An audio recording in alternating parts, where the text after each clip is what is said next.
Well, hello. I'm back. I got a full tummy. Everything's good. A frog jumped in through the door of my garage. And he's over there doing something. I mean, hopefully... Now, yep. Nope, that frog's probably dead. Yes, this is the 250 commentary couch. I might keep this setup here. It's a pretty good little setup. Did he bring a garage warming gift? No. He's a freeloader. He is a freeloader. Now I gotta play the... I can't play the frog song, man. I can't play the frog song. It's Nintendo. They'll get mad. Rabbit. Rabbit. Rabbit. Rabbit. Rabbit. Rabbit. Discovery. Rabbit. No throttle. Rabbit. Druid. 42 months. Life. The universe. And everything. Unironically want the name of the dubstep song? What, this one?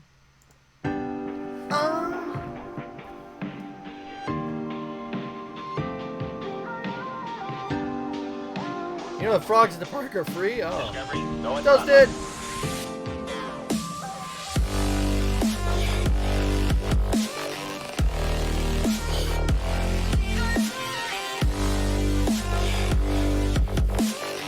This one? You want this one?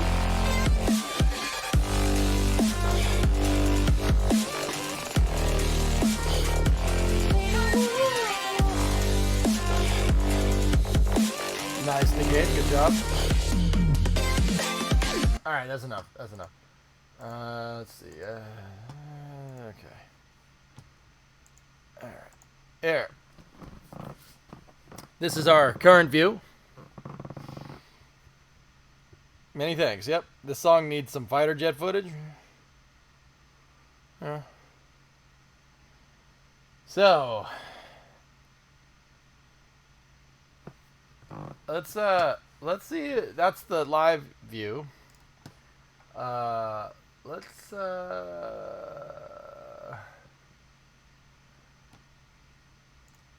don't care about the Formula One power unit. I just reached for my keyboard, which isn't there because this isn't my normal setup. Right. Here, let's try that one. The Mega Moon Rocket. Artemis I. Artemis I. ¿Cuál es la misión de este cohete lunar? Do we have an ETA on the pad rollout? 26 minutes. 26 minutos. Please stand clear of the doors. Por favor, manténgase alejado de las puertas. Yes, thank you. Good song. Got you. So I'm just chilling in my office. If you're wondering what's up with the couch stream, this is a temporary setup that I have going in my garage. I'm literally in my garage. My office is not finished. There's no tacos in the champagne room, chat. Stop that. There's no tacos in the champagne room. Here in my garage. Just bought this new F100 here. It's fun to drive. That's it. But there's always bananas in the handstand. A thunderstorm popped up, so it seems like they will hold for now. Right. That's gonna suck because, yeah. That's gonna suck because your boy needs to get up early. I have a freaking room to finish. So, I will report that it is now 15 degrees cooler inside of that room than it is in here right now. 15 Fahrenheit, probably like 7 C or something. Maybe 5C, something like that. The room is holding the cold really well, and that's without the carpet and the drop ceiling. It's holding the heat out right now. This truck is faster than you think. Knows. Will there be high-def cameras on Orion to live stream back to Earth? No. No. Like 1080p cameras at Sign? No. No, unfortunately, no. There won't be. There will be 4K cameras on it, actually. Yeah, 4K live stream. Yeah. Yeah, I got you for a second, didn't I? Yeah. Rollout hype. What do you suppose is on that TV in the bottom left corner? That's the operations television, dude. Right now it's just showing Artemis, and it's just showing like what it's showing NASA TV for the most part. That's ops. That'll tell you what they're doing.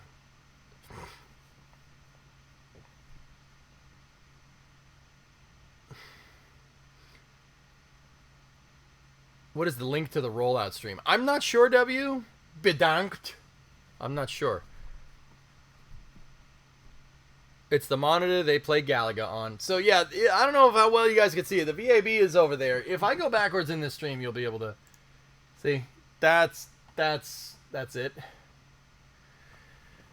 Right there. And, yeah, this screen right there is, first of all, that's a monster screen. That's a Jumbotron like what you'd see at a sporting event. Look at it next to the car that's right there. It's friggin' huge. That's a gigantic television, and it looks like a 32-inch television on the side of the VAB. The VAB is chonkerously gigantic. Yeah, this room right here. Who turned out the lights? This right here is the Launch Control Center, or LCC for short. The Launch Control Center is symmetrical. It's symmetrical in the center, and it holds 4 firing rooms. Firing room 1, 2, 3, and 4. 2 and 4 are exactly identical to 1 and 2. And the VAB is over here. And the VAB is about 150 meters tall, about 500 feet, or a 50-story building. And that's where NASA's rockets are built, and then they roll out past the LCC over there to the launch pad. That's 39B. They used to roll to 39A, but some guy that likes posting dank memes on Twitter stole it. Not stole it. He leased it. 20-year leased. So, right now it's nighttime over there. Guys, I'm waiting on the main stream here. Hey, Reagan, what's going on? Is Bill going to give a speech for the rollout ceremony? I don't know. It might be a little bit past his bedtime. He goes to bed at pudding o'clock. Basically, that's when you have dessert for dinner and fall asleep right after that. Just so you know, you're about to be eaten by a truck.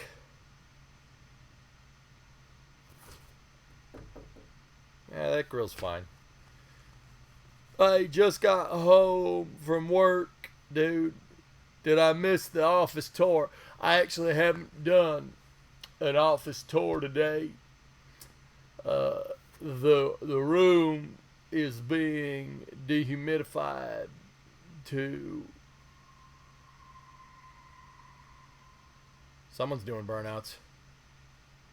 The room's being dehumidified to freeze all of the joint compound, and your boy has to get up real early to go in there and start block sanding the whole thing. Yeah, Niff, you heard it too. Every time I hear the I'm like, well, we're either about to hear a loud crash or and that time we heard the I don't know if you guys heard that, but there's a 4-way stop near my house, and people really like doing burnouts at it. And you know what? You know what, fellas? You know what? I don't care. I don't care. I'll probably do it too. Nah, yeah, but yeah, I can do the burnouts you want, man. I don't give a frick. I don't give a frick. This is my house. This is my house. If you don't like it, you can get the frick out. Burnout cam when? Hoping inspections and such go well for the house we're looking at. Niff, yeah, I heard. Dude, you got it. I mean, Niff, like, look what awaits you, my friend, if you get that house. Oh! Oh! Oh! Look at it.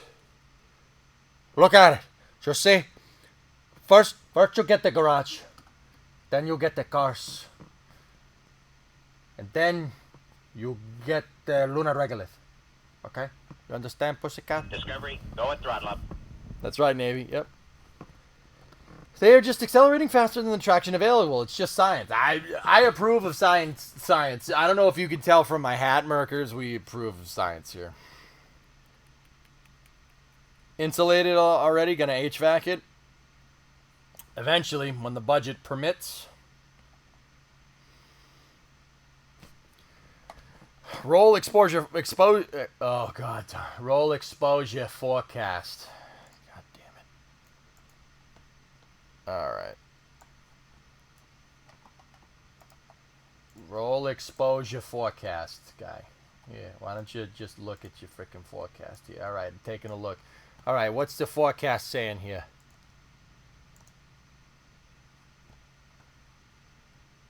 Have the neighbors said anything about the F100? I don't think they've seen it, dude. It's been inside. They said something about the Coronet. They go, my neighbor was like, she was like, you fix cars? I'm like, yeah. Yeah, absolutely.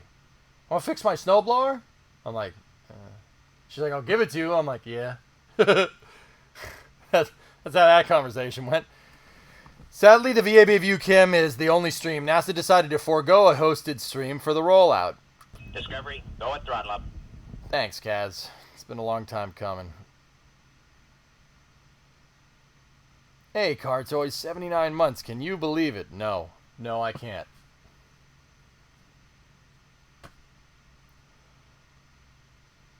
That was called rotating the tires. Oh, Mercs. Yeah, that makes sense, dude. It makes perfect sense. Actually, Niff, one of the neighbors' first things was,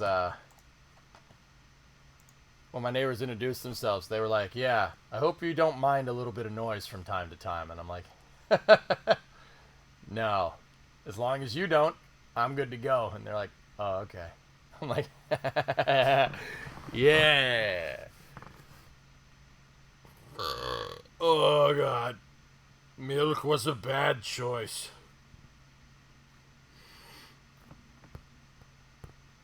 Yeah, Hellfish, it's pretty bad.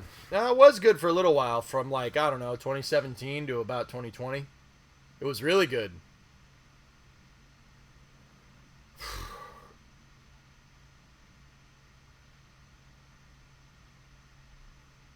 How much has moved to the new house now?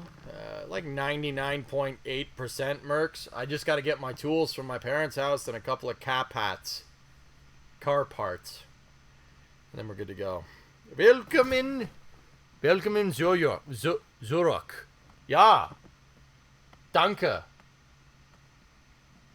Nice, good job. Yep. You should have them over when you do a burn test on one of the engines you inevitably build. Zoryuk. What does that mean? Umlaut. How happy are your parents to get their garage back? Yeah, they're pretty happy. Oh, Zoryuk. Yep, this is the NASA stream. This is what we have. Have you ever had a dream where Orange Rocket not bad? It is good, and it launched from the launch pad. Yes.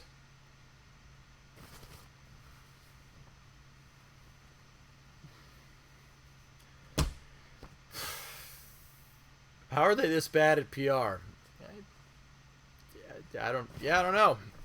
Yeah, they're pretty caca though. 2017 to 2020 was better than Bill's pudding relations. How's the new office coming along? It's coming along good, Killer. I have to block sand down the joint compound and then I have to reapply a little bit more joint compound. That's going to take a little bit, but that's what I'm working on tomorrow morning. I'm just going to come out here and just block sand the poo-poo out of that thing.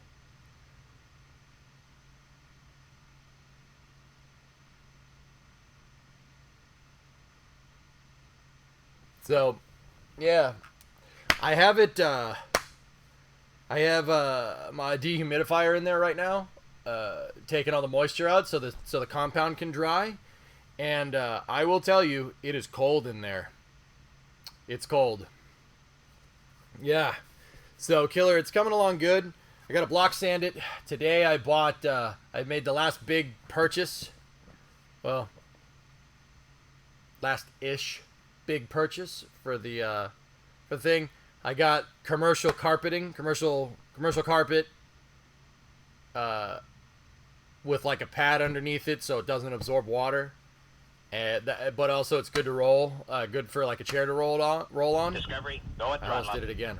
Roll on. It's good for a chair to roll on. I don't know why I'm doing that so much. Maybe it's because since I'm a little bit out of the city, everyone talks like this. Yeah, that's probably it. Yeah, I know, Hell Hydra, you're not wrong. And then I got rubber baseboards, so because like I know chairs and stuff is just gonna bump up against this drywall anyway. It's gonna get messed up, so I might as well put a rubber thing in so it doesn't wick any moisture off the concrete. When are you starting construction of the fuel farm? Fuel farm usually isn't near the high bay. I used office squares, the 24 by 24 squares. That's what I got, Facha. Yeah, I have the 24 by 24 with the pad underneath.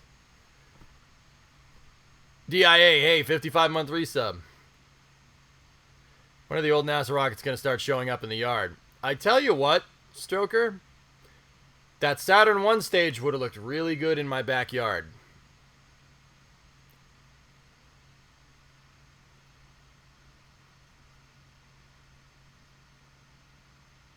Yeah, there you go, Fachi. Yeah, right on. Are there going to be lights for this, or it's just roll out in darkness? I think they're actually going to roll out in darkness, Ryan, which is dumb. And right now, they're delayed for the weather. They don't like the weather conditions. Oh, that's from another thing. Yeah.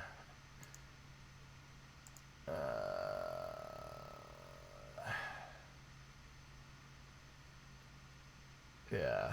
Yeah.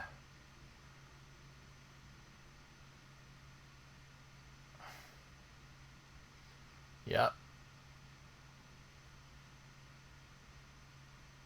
Don't bring that up. All right. Even NSF is... Everybody's in a holding pattern right now, so we could just watch this picture of darkness for a little while. I'm just going to sit back and relax and put my feet up.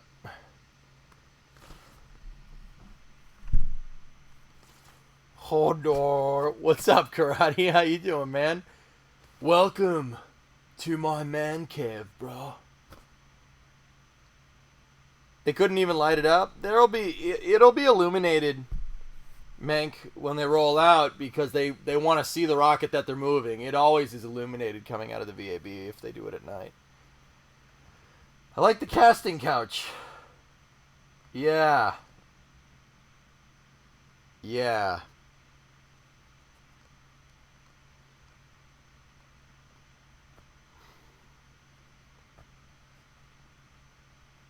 Stream till it gets to the pad? No.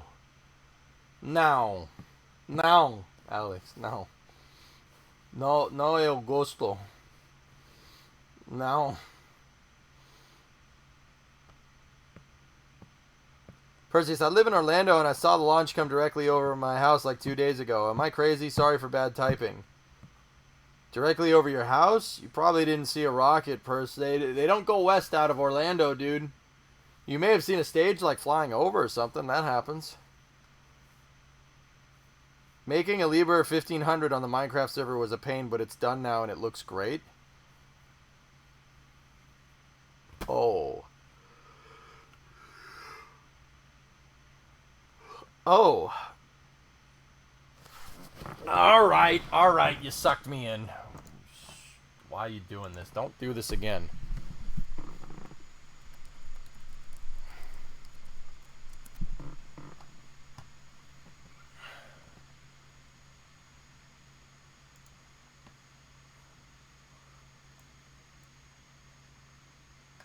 Where?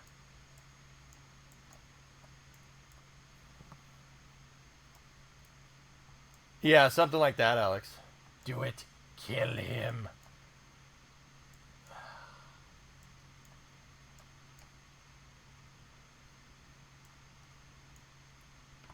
What the frick is that? That wasn't there.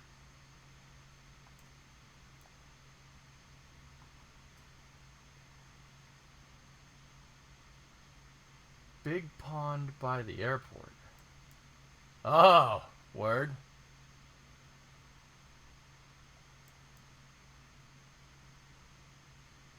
Yeah, first, I don't think so. It may have just been. I'm not gonna say it wasn't perspective or something, but also that's pretty damn impressive. There's another one near the heliport.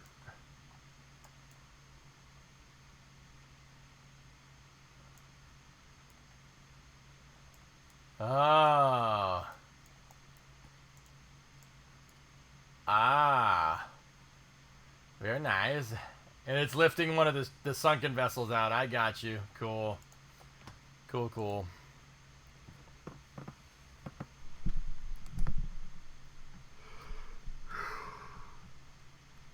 Discovery, go at throttle up. Yeah, good enough, Creeper. Hey, Sith Elite Tier 2, 29 months. Thanks, man. Appreciate it. Roll is now net 930.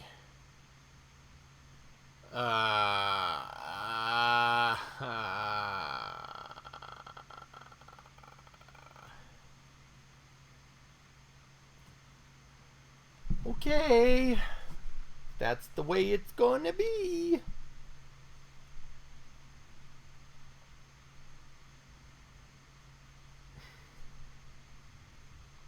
Hi, Shaw. How about you take a nap till 11 and then turn in when they start moving? Yeah, 35 minutes, dudes. No. Listen, Tranquility Base here. Is that karate? Is that my guy? KSP2 gonna be lit, dog. Looking sharp in the meantime. Hashtag beer boys. Hashtag beer boys. I look like Ron Burgundy. Ugh, milk was a bad choice.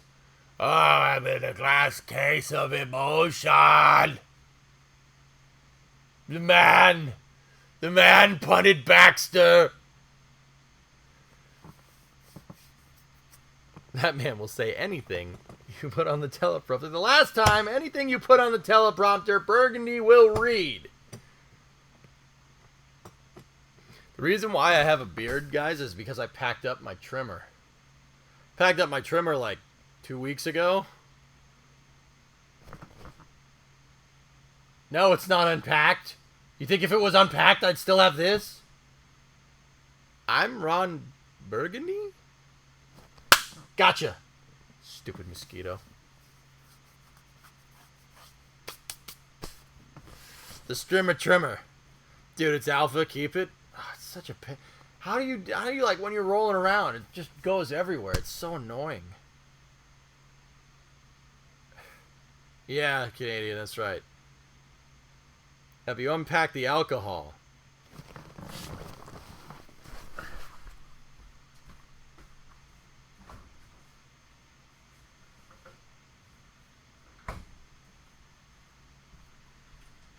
Yeah, Hell Hydra, you can have any brew you want, as long as it's a Corona.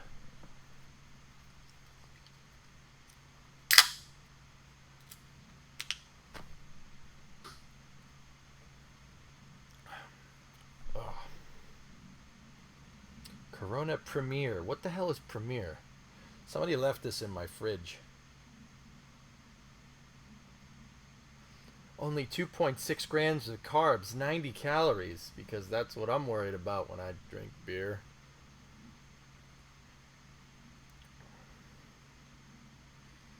We're now going sub White Claw. You'd put Corona Premier below White Claw? Real men drink Corona Premier.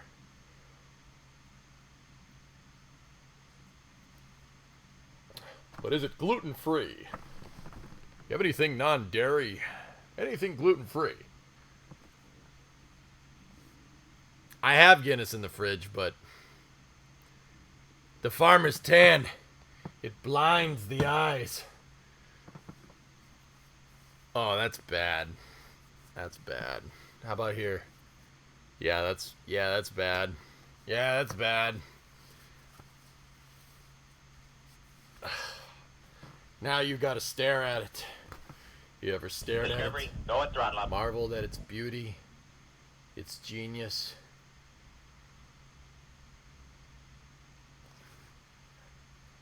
Rep it, 27 months. It matches the wall. It does. It's as bright as the insulation. It's so true, it is. Dude, I worked outside, but I have my shirt on, like moving and everything. I just should have just taken it off.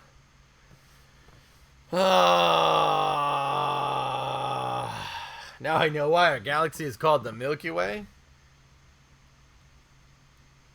It's called the Milky Way because you suck. That's why. Got him. Got any tank tops? Wear them when you mow the lawn.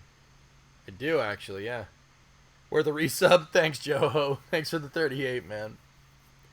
All right, let's see what else we got here. Hey, chat, you know where the weight room is? You know where the weight room is? I'll check it. Is it over there? Check it out. Go at throttle up. Nice garage. Thanks, Joey. You could say that my garage is all up in your grill.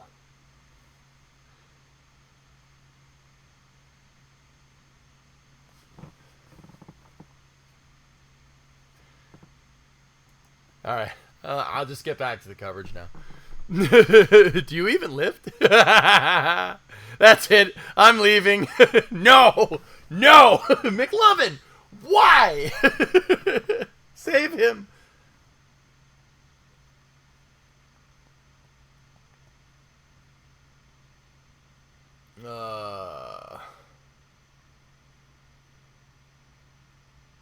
Envy's hyped.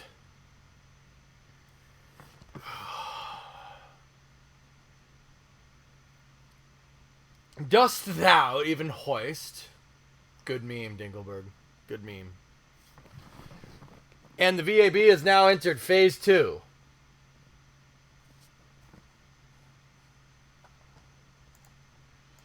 Prepare to fast forward. Preparing to fast forward. Fast forwarding, sir.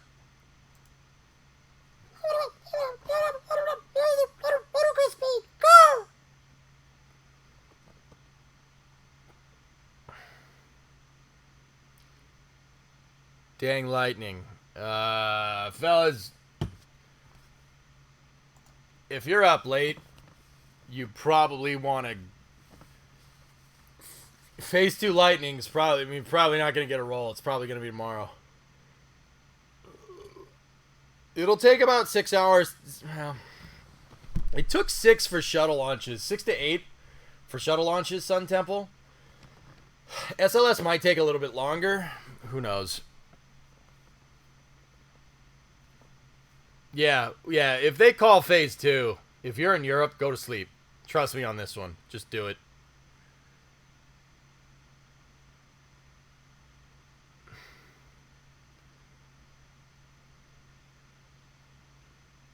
I know phase 3 is profit.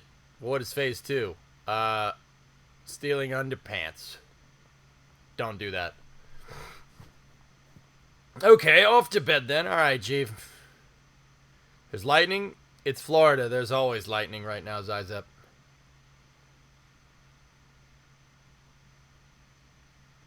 Florida and lightning go together like Danish people and Lego.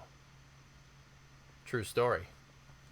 Damn you with your goddamn building toys.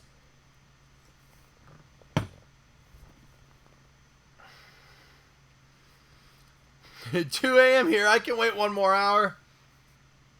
Bosorche. We love our bricks. I don't blame you.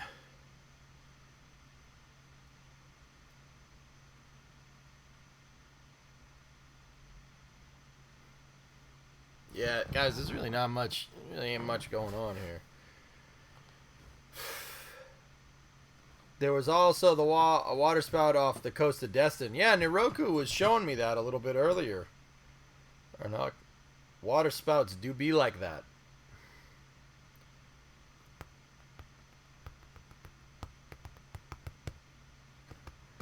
I would like a brick made out of crushed crawler rocks.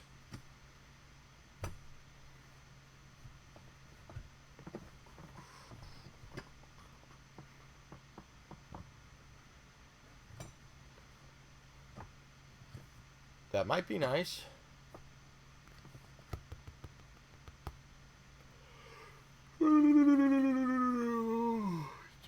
Your boy is on normie hours, man. I wake up at like 8 in the morning. God dang normie hours. Alright, Zf5. See you, buddy. I mean, yeah, it's getting close to my bedtime, guys. I want to get up early and I want to finish that damn office.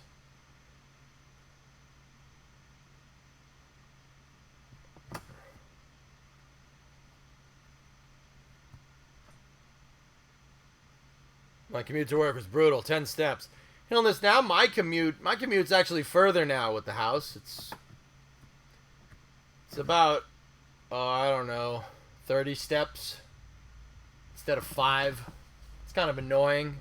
I actually have to commute, to think about commuting.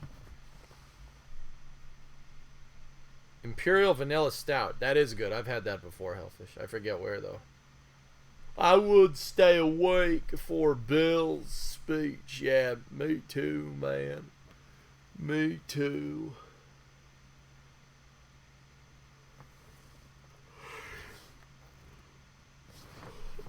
No, no, wait. Hopefully the traffic isn't too bad. Yeah, traffic. Well, there are a lot of cars. There's a lot of cars. There's a lot of cars. Yeah. They're not moving because they're mine. They're in my yard, but there are a lot of cars. I can get snowed in now? Yeah, I guess I can.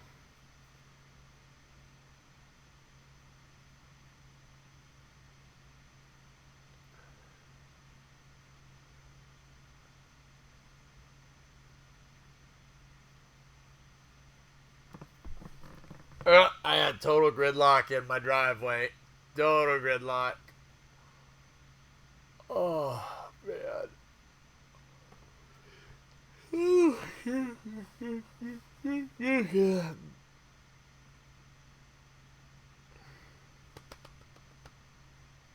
Just tuned in. What are we seeing here? PHP, it's a shot of the VAB. I'll go back in the thumbnail and... Oh. The stream just recycled. Damn.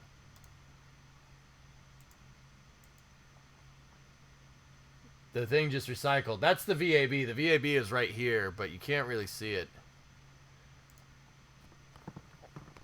We're waiting for the SLS rollout, but it's not happening. They got a phase 2 lightning warning. There's 3 phases for lightning warning, so phase 1 is you probably don't want to do anything. Phase 2 is you're definitely not doing anything. Phase 3 is why are you even trying? So, yeah, if they're in a phase 2, I'll be honest with you. If like you're in Europe and stuff, go to sleep. Trust me. You're gonna be awake for a little while. You're gonna be awake for a good while. Just don't even do that. So, if not, if you're gonna stay up, I'll probably stay up a little bit longer, but we can always show this for Space News in the morning, dudes. Because what I'm trying to do... Now, don't get me wrong. It ain't like me to dip out from a stream like this. Especially roll weather criteria, okay? Give me 1 second. Let me check that. Roll to the pad. Do not roll to the launch pad if the lightning forecast is greater than 10% within 20 nautical miles. It is. Do not roll to the launch pad if there's greater than a 5% chance of hail forecast. I think we're in the clear on that one. Do not roll to the launch pads if peak winds exceed 40 knots. I think we're okay, but it is windy out there today, from what I understand. Do not roll to the launch pad if the temperature is less than 40 Fahrenheit or exceeds 95 Fahrenheit at the launch area. Yep. I think temperature constraints are okay. It's just the lightning, guys. Do not pass go. Do not collect $200. And you must be the Monopoly guy, chat. Hey. Thanks for the free parking. Bumblebee Tuna.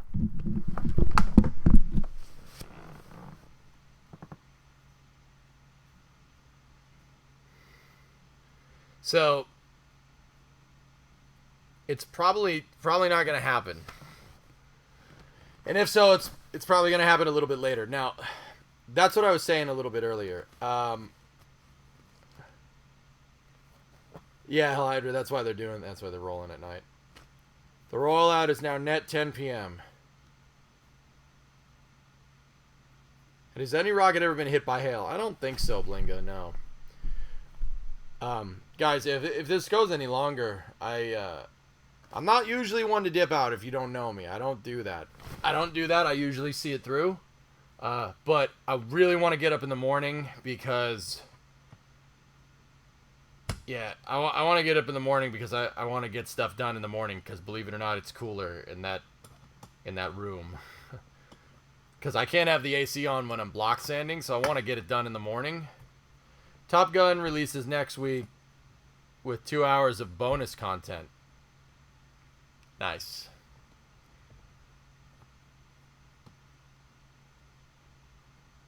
Sleep on the couch stream. Dude, I have like high power LEDs on the ceiling. There's no way I'm falling asleep in here. I mean, don't get me wrong. I wouldn't underestimate my ability to be able to fall asleep in stupid places. I grew up in the city. It's always loud. I grew up next to a highway. It's always loud. Remember that scene in My Cousin Biddy where there's a prison riot going on and he's like, Yeah, that's me. Soyuz launches in blizzards all the time. Yeah. Because it's ICBM derived. Yep. Run ads all through the night during a sleeping stream. I'll lurk. Could run an ad right now if you want. There you go. If you're a sub, you probably just... Now I'm just... You know what? Here's what we're going to do. While the ad's rolling, I'm just going to awkwardly stare at the camera so the people that are seeing an ad right now don't miss anything.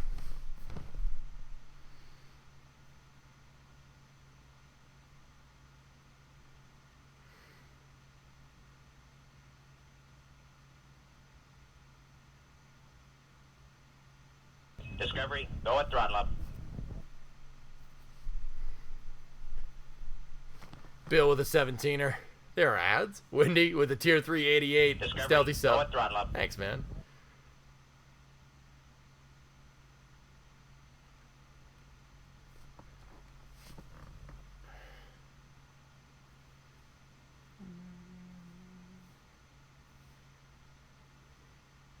Discovery, go at throttle up.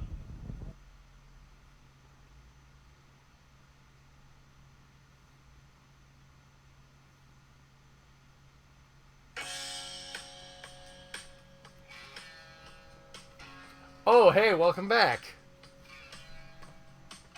Heavy Metal, tier 2, 31-month resub. Fortified against ads. How many Coronas we down now? Nothing. Well, shoot, who led the redneck on stream? What are you talking about, Bram? I'm just sitting here drinking my light beer. on my couch in the middle of my garage sitting next to my pickup truck.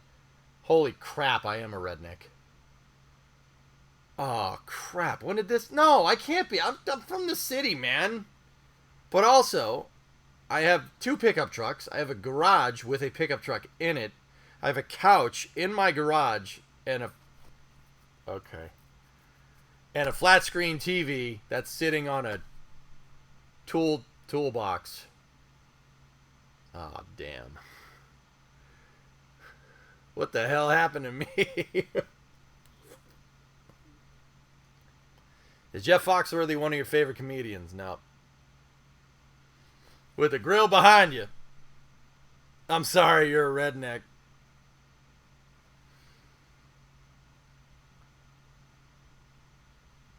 Alright.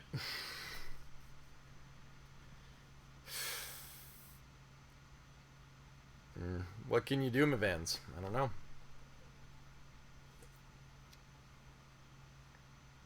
You may be a redneck, but you're not white trash until you have patio furniture in the kitchen. I don't have that, man. Brimo would kill me. But also, that would be really funny. Discovery, go at throttle up. Pathalon, hey.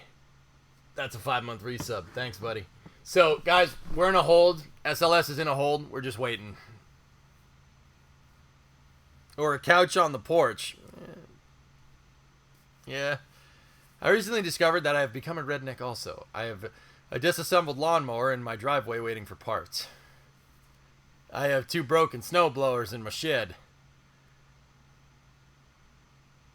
Bill, how did this happen? How did this happen, man? What did we do? What did we do? All right.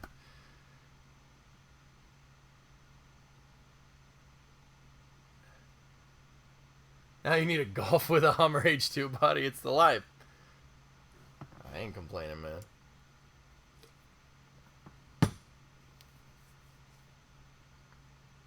They left you snowblowers. No, my parents' neighbor back home gifted me a, he's like, I don't need the snowblower. It's got a broken belt. I heard you like mechanical things. You want it? I'm like, yep. It's a nice Cub Cadet snowblower. It's really good. It's like brand new. I looked at it and there's just rubber filings all over the inside of the pulley, the belt. The belt slips. That's what I'm trying to tell you. And then my neighbors here were like, hey, I see your old cars. You like mechanical things? I'm like, yeah. I'm like, you want our old snowblower? I'm like, yeah. Yeah.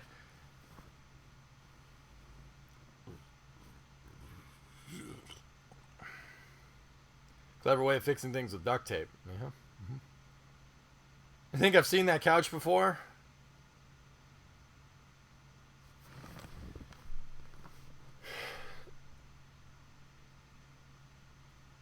Yeah, Cloud Boy, good people. Good people. Cheers to that. I think I've seen that couch before.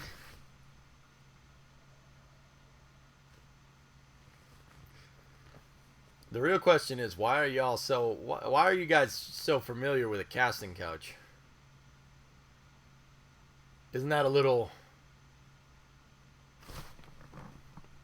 Discovery, go at throttle up. Not a little strange? Your friend told me about it.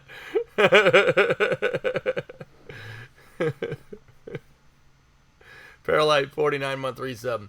So yeah, we're in a holding pattern with SLS. There's lightning around within 20 miles of the VAB, so they're not rolling just yet. No earlier than about 45 minutes from now. 95 was talking about it. Great. Nice. I've seen things you people wouldn't understand, but those memories will be gone, like tears in the rain. Nice try, Roy. You're a rollout. Yeah, but at least I don't have mats in my garage, you weirdo. Is that your couch or did it come with the garage? I am proud to say that this is my couch. Got him. Got him. You know, when we said go do karate in the garage 95, we were kidding. We didn't expect you to actually go and take that seriously. I'm tired. Did we just become best friends? Yep.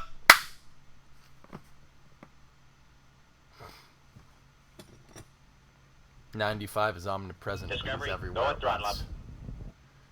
And he got gifted a sub. Sub my vans. Sub my van.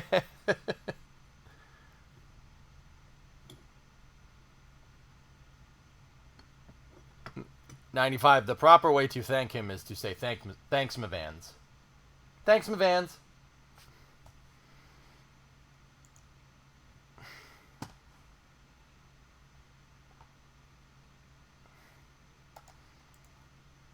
Sub to my own limit. Hey, Benno, we're back, and SLS is delayed. Because, of course it is.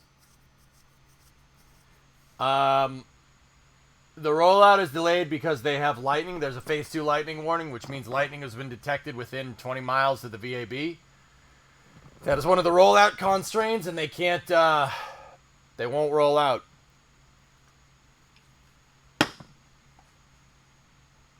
What's up, Max? A lone storm cell is moving over Kennedy within the next 20 minutes, causing the SLS rollout delay. It's the only storm cell for 200 miles, and it's heading here. Dude, oh my gosh. Of course that's what's going on. Why wouldn't that be what's going on?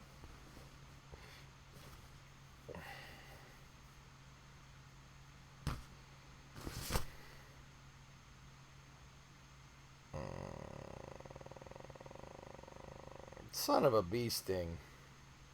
Bandit, all I have to say to you is first on race day. Discovery, go at throttle up. First on race day. Hey, Smart. 20-month resub. Thank you. Kyron, what's up? On my side, you got to wear a cardiac monitor for 24 hours at home thanks to the side effects of the chemo. The chemo. What's chemo? Just kidding. But I see you're getting plastered this week, as in drywall plaster. Yeah, how'd you know?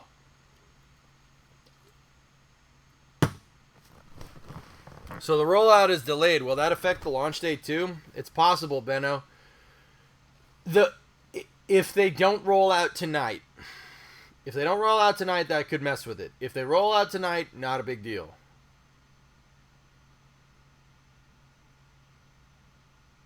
Five cars in the top 10 for most of the race is impressive. I will support all and any and all Fords. Maybe even some Chevys. Didn't they bring forward the rollout date? I'm not sure, Blinga. They may have. I've been a little bit out of the loop, dude, to be 100% honest with you. Pulls, rollout, pulls. It would not be something related to SLS if there was not a delay. Also, this was moved forward a day. Oh, that blows. Well, Hilnis, that sucks.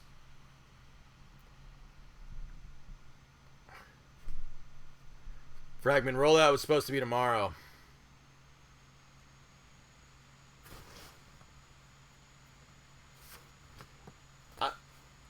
It never rains, but it pours?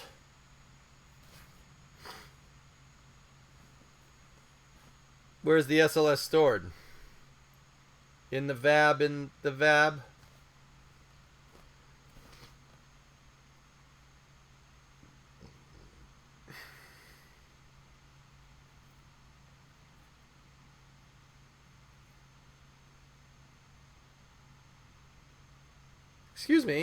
Excuse me, one hop.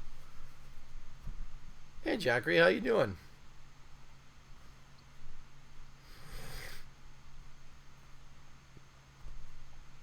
I know you talked about bringing back career. Would it be a set day per week? Oh, maybe. Yeah, probably something like that, RJ. If we were gonna do that, yeah. In the VAB, in the VAB. Rocket stored in the VAB, in the VAB. Rocket stored in the VAB, in the VAB. Is that, Tan, is that the tweet about the lightning storm from Miss Spec? First motion is not expected until 10 p.m. Eastern. Okay. Well, we got about 38 minutes, so... Here.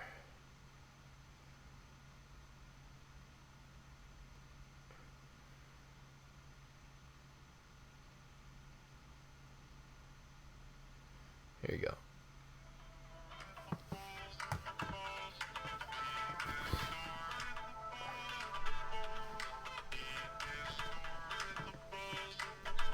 Simulation mode, Brandon? Yeah, maybe. I'm good, Wolf.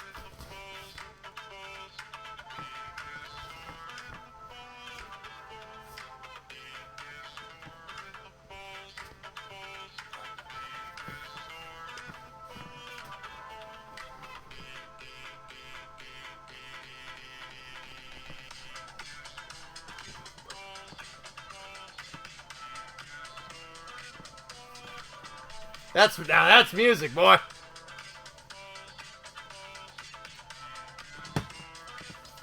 In the balls.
No, Loopy. They don't store pee in there. Locks is stored in the balls.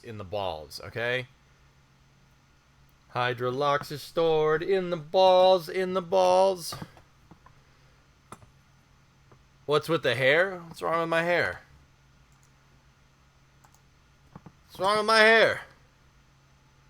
This is a perfectly normal haircut, man. It's just hat hair, dude.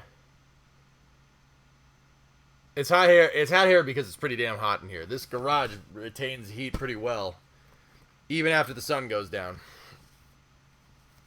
Serious hat or bed hair? It's because, Blue, it's because I've been working out. Look at that. Oh, I've been working out. Look like you haven't slept in a week. I've been busy, dude. I've been busy digging trenches. Putting conduit in underground, and getting the internet running and furnishing my office and stuff, dude. It's been tough, dude. I've been doing normie work. They know me at the hardware store already. I've lived here a week. They're like, oh, hey, Jay. I'm like, yeah, normie things. Hauling vehicles, that's right, Kev. Yep. What is locks but frozen plant pee? Revelation events. Where's Brimo? She's in the house. Digging trenches is so 1918. When hearts of iron. Always gotta have a hardware store nearby. Bill, there's a Home Depot. About 10 minutes away. Less than that. Home Depot, baby. Bum bum bum bum bum bum bum bum bum bum bum bum bum bum bum. Yeah. There's a Home Depot there.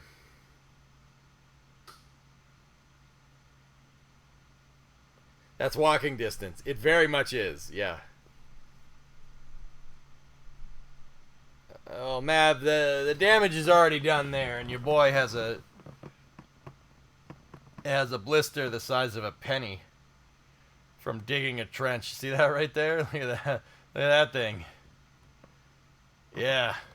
Yeah, that's it's pretty bad. It hurts. It hurts. A lot. That'll teach you to get some gloves.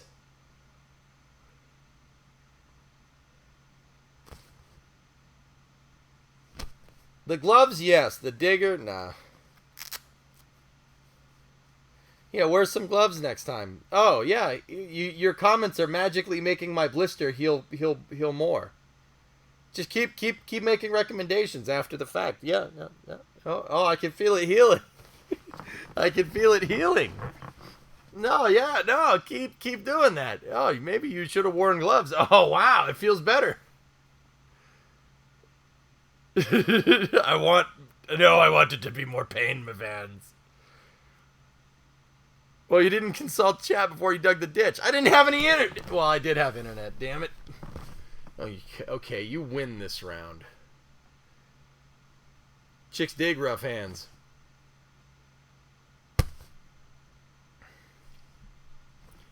Just rub some dirt in it and get back to work. No, I needed to disinfect it, so I sprayed Blake. I've had like a sip of one beer. I sprayed brake cleaner on it. Blake cleaner. Who's Blake? I'm tired, man. Yeah, brake cleaner. That cleaned it up real good. Yep. Blake Bleener. Bumber biff teen. Blur blur bling blurp lettuce. We're just talking about your extended tetanus shot warranty.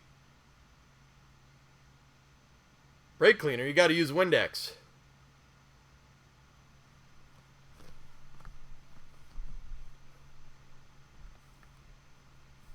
Yeah, take that blister over what you did today. Blake's the guy who got suspended in my 8th grade field trip for mooning the bus next to ours as we pulled into dinner at Golden Corral.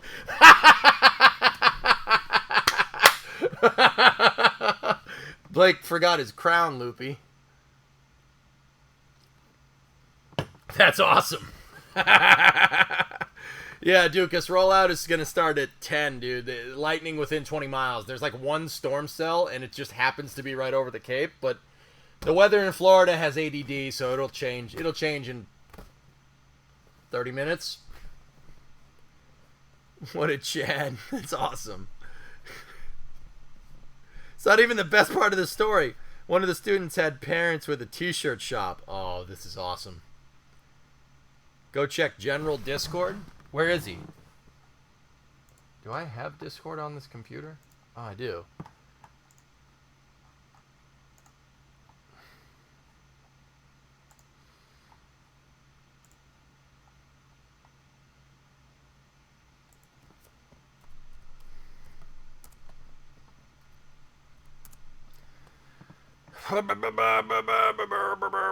Where's the general Discord? Oh, Facha. Yeah, that hurts. Yeah, every time you do this, huh?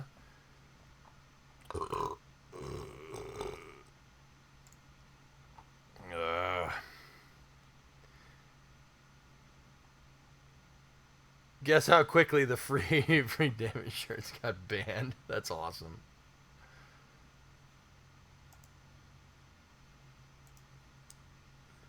We have a general for Discord. Yep. Who are we going to war with? Classified, my vans. Yeah, team man, it happens. Lightning threat should be just about over. Storm looks dead. Well, we'll know when they turn those lights on, boy. Yeah, you're looking at my farmer's tent, aren't you? I know, it's pretty awesome, isn't it? Here, look at this dark screen instead. Yeah.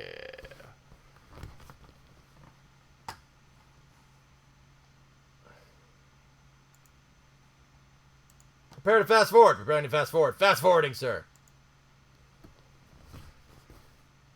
Excuse me, sir. Am I ugly? Not at all, boy. Dude! It's not rumbly here anymore. It was thundering a whole lot an hour ago. Okay. The mobile launcher has been jacked up for roll. Alright.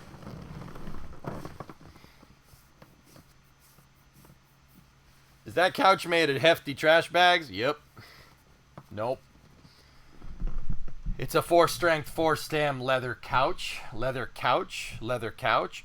Alright. Alright. Alright. No more hat hair. It's professional time. What is my take on SpaceX doing 20s static fire? Doing a 20-second static fire single Raptor on Super Heavy. Trying to think of the reasons, but unsure why only one. My guess is if the plumbing works on one, the plumbing probably works on all of them. That's all they needed to validate whatever data set they're using to corroborate their analytical simulations. What that means in plain English is that's what they thought was enough. Whether it's going to be enough or not is... we'll see. we will certainly see.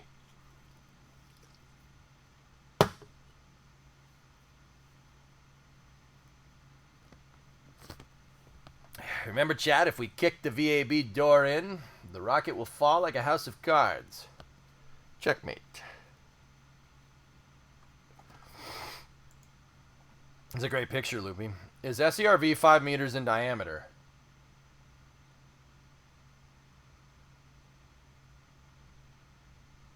No. No. No, no, no, no. It's like 50 meters in diameter at the base or something. Maybe not 50. Like 30? Copy, I thought it was weird that they forego the 20 Raptor static fire. Now, Blinga, yeah, that's probably what they needed to corroborate their data set. They basically... Long story short, I can't give you a good reason, because I don't know. That doesn't really make a lot of sense. And if that's what you're picking up on, yeah, it's a little peculiar. But... I'm not going to sit here and make up a reason. I have no freaking clue why they thought one was enough. But SpaceX is, if it's one thing I know, that SpaceX is pretty damn good at engineering. And if their analytical models require one motor to be fired on that thing, then I think it's good. But actually, you know what, Blinken? Now that I'm thinking about it, I thought I heard something about them. I think Elon tweeted that they were testing autogenous pressurization, which is why they needed a long duration burn. They needed the lines to fill up.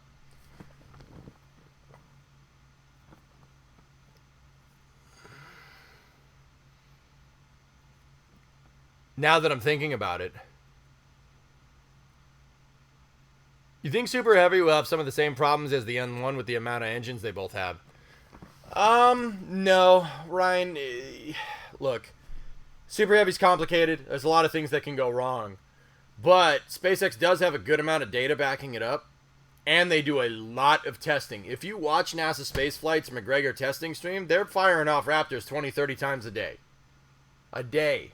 Which is... I don't even know what you're testing when you fire that often. Lightning watch has been lifted.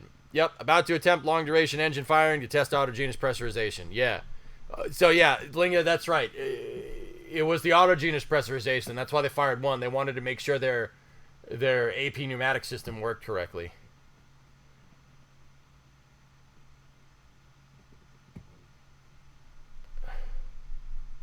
I'm here to watch SLS roll out and chew bubble gum. And I'm all out of gum. You're testing my patience.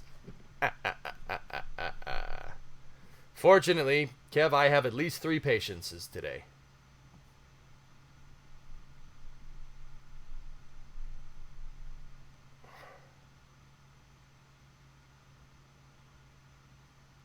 I've used 1. I have 2 left.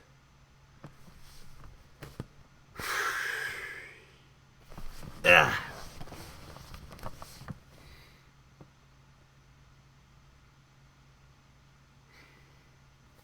Bird. Bird, bird, bird. Bird, bird, bird. Bird, bird, bird. Bird, bird, bird.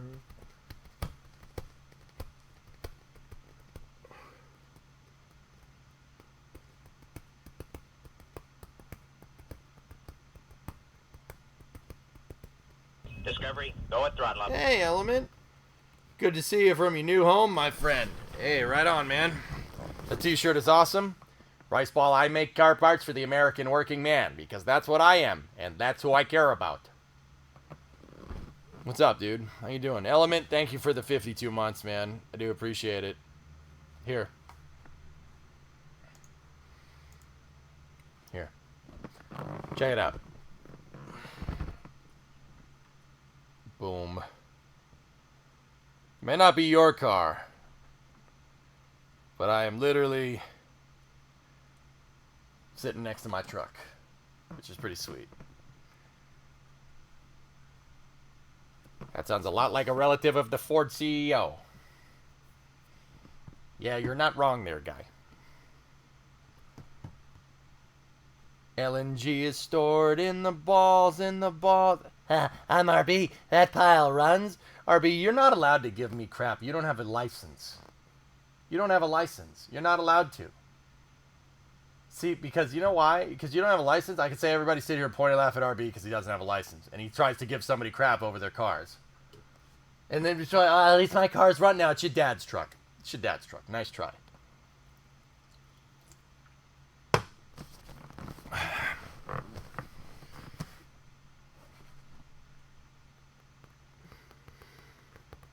Really, Element? We had a 56 Ford in the shop a week ago. Big log tube headers, loud exhaust. Very nice, very nice. They were...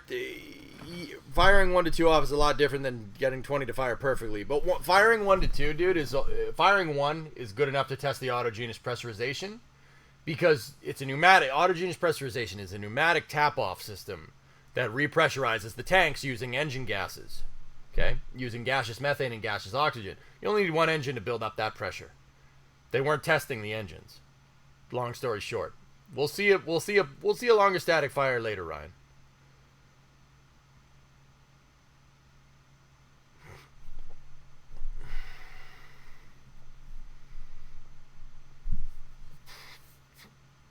RB, get your damn license. Get your damn license. Want to wrench on cars, want to do all this stuff, get your damn license. Here, I'll even revert back to my normal accent. Get your frickin' license, you bum.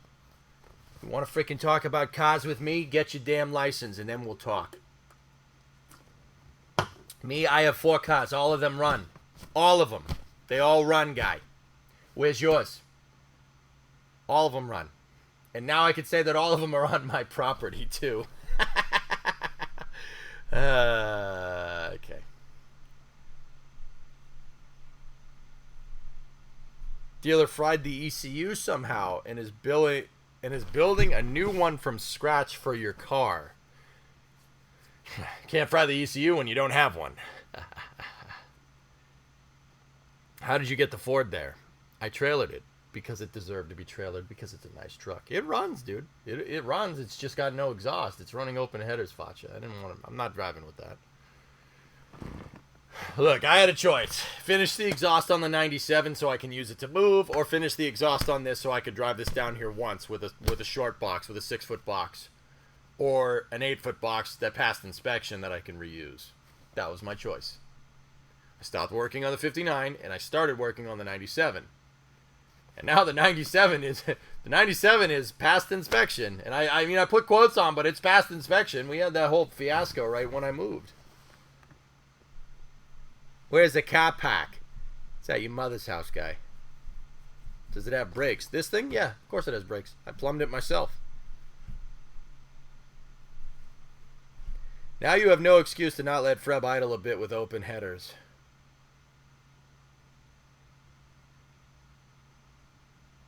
I'd have to open the garage door to do that, dude. I'm not doing that.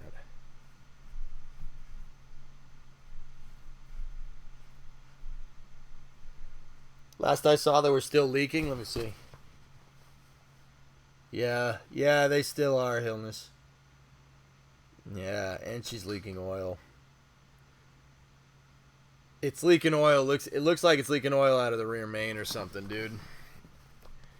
Either that or that's the transmission that I dropped. That probably is not doing well. Here, let me see.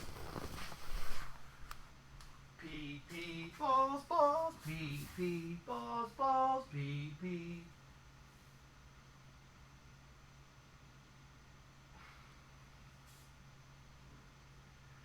Yeah. That's Oh. Nope. That is not oil.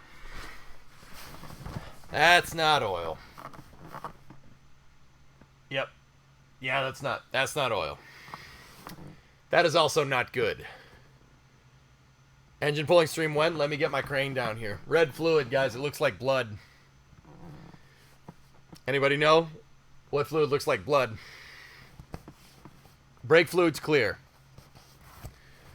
Transmission. Yep, that's ATF. Damn it. Houston, Tranquility Base here. The Eagle has landed. Freb Funma vans. Oh dear. Drop it again to fix it.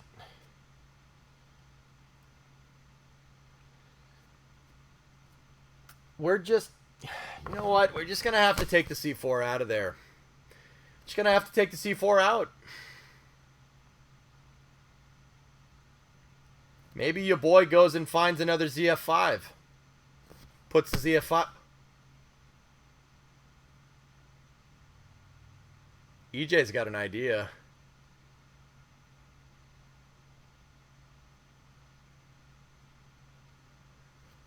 So, the Zf5 that's in the F250 is a two-wheel drive variant with just a single output shaft. There's two types of the Zf5 transmission. One of them is a two-wheel drive output, and the other one has a flange in the back and an output spline, or an output shaft with splines on it to bolt an MP, I think it's an MPT transfer case, Ford's transfer case, basically. We could, just saying, we could take that two-wheel drive ZF5 and we could put it in the truck. It'd be a heavy-duty transmission in a light-duty truck, but that would still be cool, and you'd get this really awesome shifter. That's pretty neat. It might not fit. The shifter might not throw underneath the dash, but it will bolt to the engine because the engine in the truck and the engine in the other truck are both Windsor engines. So, we buy a four-wheel drive CF5 with the transfer case, put that in Tough Enough, and do a 350 conversion on Tough Enough, and we take the two-wheel drive transmission, and I put it in this. I'd have to go find one. Get yourself an old blower fan out of the furnace, hook up some HVAC, flex ducting to fix this whole field exhaust vac just to be started idle. Yeah, Jocko, we could do that. Hey, Kick. You are a redneck now. Your truck doesn't leak. It just marks its territory. All right. Oh, yeah, bud. I support this idea. Yeah. What about a Mustang 5 or 6-speed in Freb?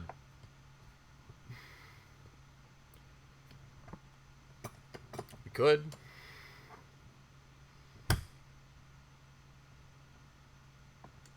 I wish, Maverick. How bad is the transmission leak? Truck's been sitting here since Saturday, and there's a basketball-sized puddle underneath. So, yeah, it's pretty bad.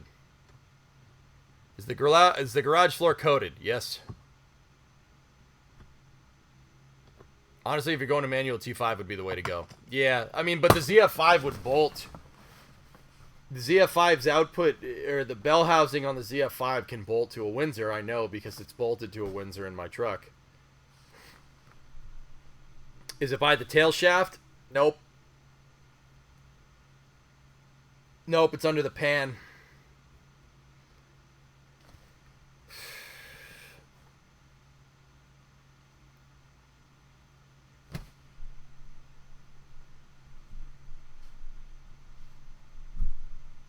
Is that truck really that tall, or is that a picture? What do you mean, Farm? Is that a picture? No, that's the grill. That's the grill sitting on my wall. Farm, my truck's over here.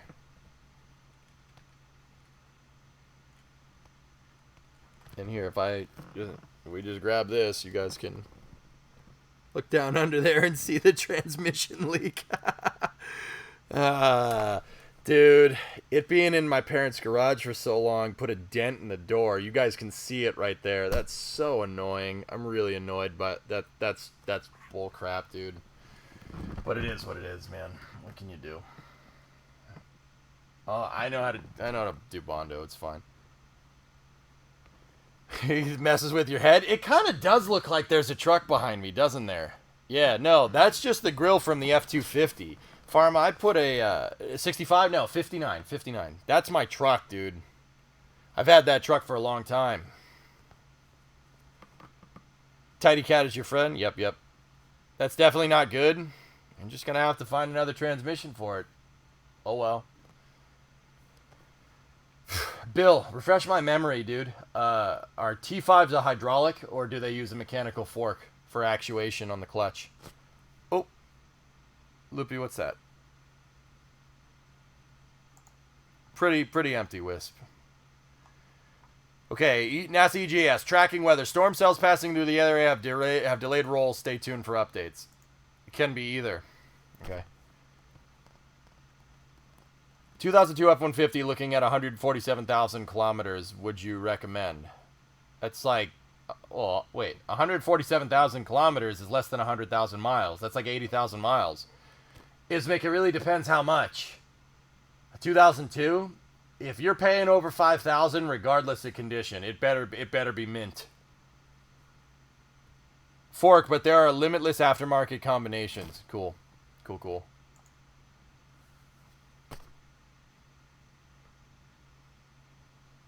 Yeah, Nif, that's right.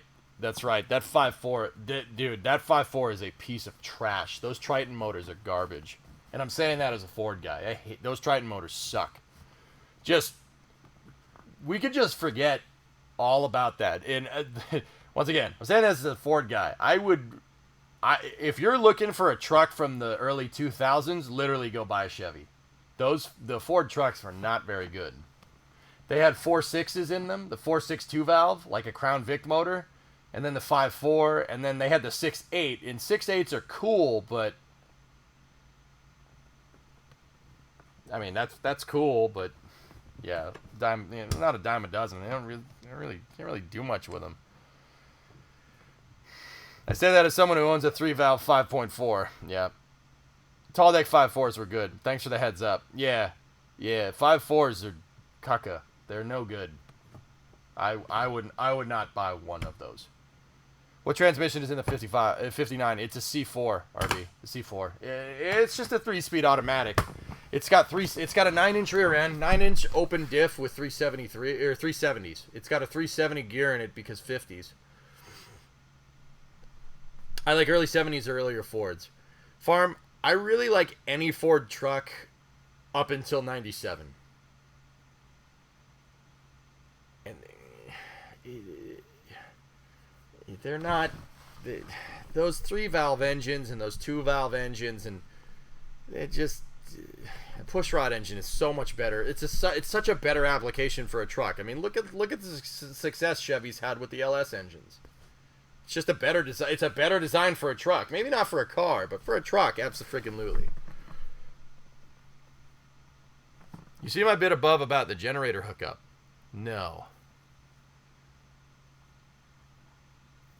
So we installed a generator hookup in my mother's house to power the house last week. Guess what? Power's out now, and it's running on generator power. Actually, Nif, I got to get a generator out here. My neighbors are telling me the power goes out a lot in the winter. So push rods are back on the menu with the 7.3. Yeah, Bill. Yeah, there's a reason why they made that. And that motor is mint. Granddad has an 04 F-150 and his 5.4 bit the dust in 2013 and threw a rod. He had the entire engine replaced. Yep. LS6 swap into an F-250. Now we're talking.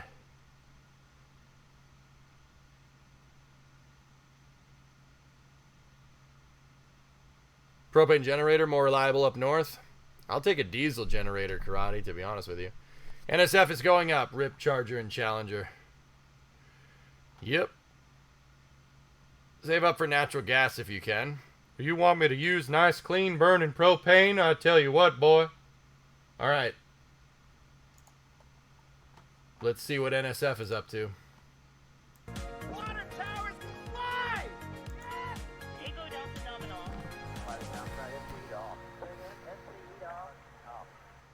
Yikes. You bet. Okay. We don't need any more of these.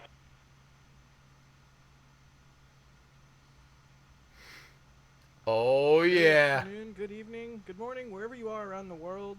Welcome to another NASA Spaceflight live stream. I'm Jack Beyer, commentator and all things rocket enjoyer. And you are joining us Sweet. for the rollout of the SLS rocket before the Artemis I mission. We're doing it. We're rolling it out to the launch pad ahead of launch. But it's not just me today. I'm also joined by all of my awesome coworkers here at NSF, starting with Chris Gebhardt, who is out in the field. Chris, you there? Oh, I am here, and it's rollout day, everyone, and this is the second most exciting day, aside from launch. So yes, it's here, slightly delayed for weather. So thanks for definitely bearing with us. You know, NSF has a better view for these types of weather things. It's not just because lightning is scary. It's because all the people who are out in the field need to be protected as well. So thanks for bearing with us on that slight delay here, but hopefully SLS This will be is out amazing! Indeed. Sorry, my bad. You're not out in the field, but we do have people out in the field. In fact, I we got you, have Gaw. Julia Bergeron out in the field. Julia, what's up? Jack, I am Julia! super excited. This is the third time I've been out at the media site for rollout, and this time it's to the pad for launch, and I'm just super excited to be here with y'all. It's an exciting night. I mean, Nice, like Thomas. Chris said, it is the second best time. You know, second only to launch. So here we go. We're gonna see this massive thing get rolled out of this massive building and off to its launch site.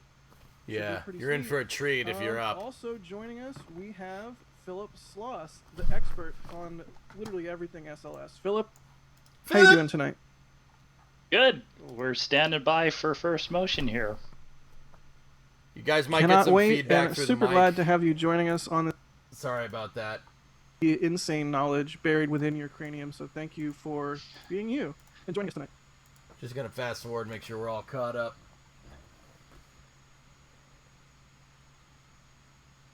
Oh yeah, Jakob, yeah, the 5.9. Dude, what a beast. Great motor. We're rolling out to the press site for this. I'm trying to make And sure we also, don't of feedback course, through the joining mic me too on much, dudes, commentary because I don't have any is Mr. headphones. My Thomas headphones are Berghardt. all Thomas, packed what's up. up? Hey, Jack, from out here to the crawler way, actually, I'm looking at Discovery, go at the throttle up. back of a PB. mobile launcher, which is carrying the Artemis I SLS vehicle, and we are Hi, potentially John. just What's a few up? minutes away of first motion for what we hope to be the last SLS rollout for Artemis I. This should be the one that precedes that all-important Oh, test Thomas, flight later don't say that out this loud. month. Looking forward to it. Yeah, if all goes to plan, right, this will be the last SLS rollout for a long time, which is kind of a weird thing to say, but it makes sense because the next SLS mission isn't until, what, 2024? Or is it 2024 at present. Yep. It's only 2 years away. It's All fine. right, well, hopefully everything goes to plan and Artemis launches on its, during Hey, this Kane. window, let's say.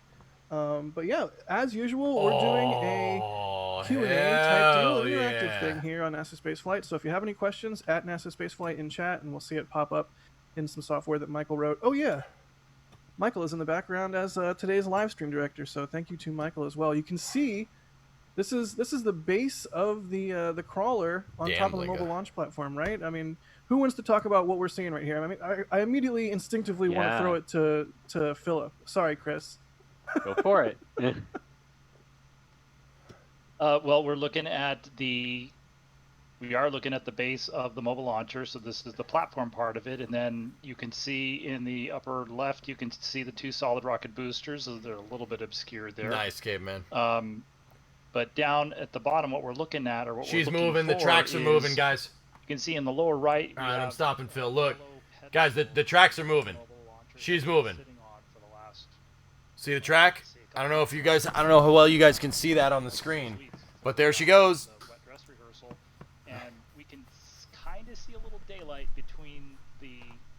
So right here in this area right here, this bottom area that has all this truss stuff down there, that's the crawler transporter, or CT for short. The crawler transporter is a gigantic tracked vehicle that's about, I don't know, maybe the size of like 2 tennis courts put together. That thing is basically the transporter that moves this entire metal box up here, which is the launch. That is literally the entire launch pad with pipes to hook everything up. You can see where they hook all the stuff up right there. And the rocket is actually sitting on top of the launch pad with the launch umbilical tower. These white beams up here that are they're kind of whitish up there. The launch umbilical tower is the huge tower next to the rocket to hold the rocket in place and supply it with commodities. We do have a motion here. We have first motion. Now, the crazy thing about this crawler transporter is that not only is the thing a gigantic tracked vehicle, I mean, this thing makes even the biggest tank look really, really tiny. If you look at the gigantic freaking truck, it's behind my camera. See? Oh, they moved it. Nice. If you look at the gigantic water truck right there, that's not a small truck. And this thing that thing is absolutely dwarfed by the crawler transporter. The crawler transporter is designed to lift the entire launch pad, the entire ML, so the launch umbilical tower and the pad with the rocket on it. It's designed to lift them off of these pegs. See the yellow pegs right there? There's 6 of them. There's 3 on either side inside of that high bay inside of the VAB, the vehicle assembly building, which is where they assemble the vehicle.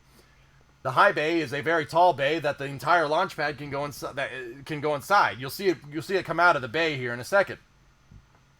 That crawler transporter has hydraulics on it. You can see the hydraulics under one of the 4 bogies right there. And the treads are moving, and it lifts the entire mobile launcher, rocket, and launch umbilical tower off of those pegs, and it moves those out. Now, at the launch pad, simultaneously, you have a set of these pegs as well, and the crawler transporter will roll the entire launch pad with the entire rocket down the 3-mile stretch to launch pad 39B, and it will set it down there, and then they'll start hooking up the fuel lines. Now, if you're wondering what this truck is, that truck is there to make sure that the thing doesn't kick up too much dust. The crawler transporter does move on gravel. It moves on porous river rock, which is it's designed to be able to absorb the ginormous load that the crawler transporter is carrying. The CT is carrying about 18 million pounds on top of it right now. 18 million pounds. So, I don't know. That's what? 2 million pounds. Divide that. What is that, like 10,000 metric tons or something? It's late. I know what I can't convert it to metric. It's too late for me. 9,000 tons. Thank you. I was close. Yeah, over 9,000. Sorry. Okay. Yeah, I was. Yeah, late enough to remember that. But you see the 4 hydraulic jacks right there on each one, and hang on. Let me look at questions. How long are you covering this? Just for a little bit. It crushes the gravel as it moves. Yeah, Brian. It crushes this river rock that you see right there. The reason why it crushes it is because there's no other way to carry the load. That's why they have a... Oh, that storm cell broke up. Discovery, go at throttle. That's why they have a tracked vehicle as opposed to like a train or something. Oh, the water truck's going. He bumped that thing into gear. Here we go. Dude, that's the only way to carry the load. Think about it. They're in Florida. Florida is not known for its stable terrain. So how are you going to move 18 million pounds of rocket out to the pad? How are you going to do that? You don't want your assembly building near the pad because when you're building rockets this big, if something goes wrong, you don't want any facilities near it. That's why they built 2 of the pads at 39 for the Apollo program because they were worried about losing one. So the only way that you can carry the load is literally crushed rock. You can't make concrete road, it'll just crack it. It'll just crush the road. So if the road's going to get crushed anyway, why not make the road out of a porous rock that can distribute the load and carry it better? That was the idea. It's actually really smart. Now, if you're wondering how fast the crawler transporter can go, about 2 miles an hour. Goes about 2 miles an hour with no launcher on top of it. When it's carrying a fully assembled rocket with a mobile launcher and everything, 0.6 miles an hour, which is about 1 kilometer an hour, give or take. Probably, actually, it's a little less than that. But yeah, it doesn't go very fast. Turns out when you're moving something that's basically a 40-story building, you really kind of should go slow. He's live. What's up, Yensid?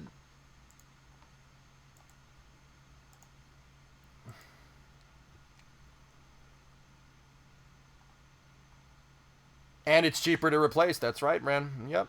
It's Tennessee, Kentucky, and I think it's Tennessee and Kentucky river rock. It's like a bunch of different porous rocks. So the river rock is usually like quartz. It's quartz or something like that. Limestone is a porous rock. It's just a bunch of different types of porous rock that are normally found in a river. The water truck is just blessing the ground for the ML. Yep. Tennessee river rock. Man, it's not just Tennessee, Matt. I actually learned this from somebody who puts the rock down. It's not just Tennessee river rock. They use any type of river rock they can find from anything that the Tennessee River runs up. So it's like Kentucky as well, too. Yeah, so you're not wrong, but yeah, it's also more than one type of river rock. But anyway, how are you doing? Shouldn't you be in this picture or something? Oh, there goes the truck.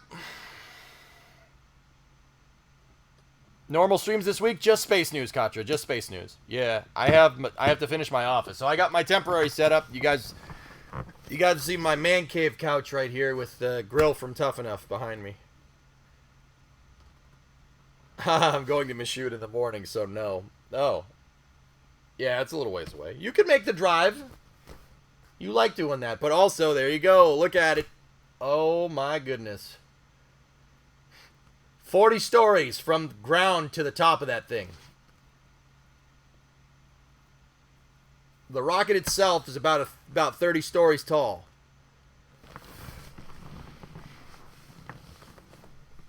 I don't know, W, maybe. Still busy moving? Yeah. Hey, Gannett, 29th for the launch.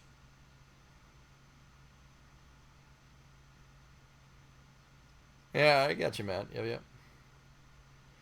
Yeah, it's barely coming out of the building. Smoke. The crawler transporter has a maximum speed with 18 million pounds of payload of about half a mile an hour.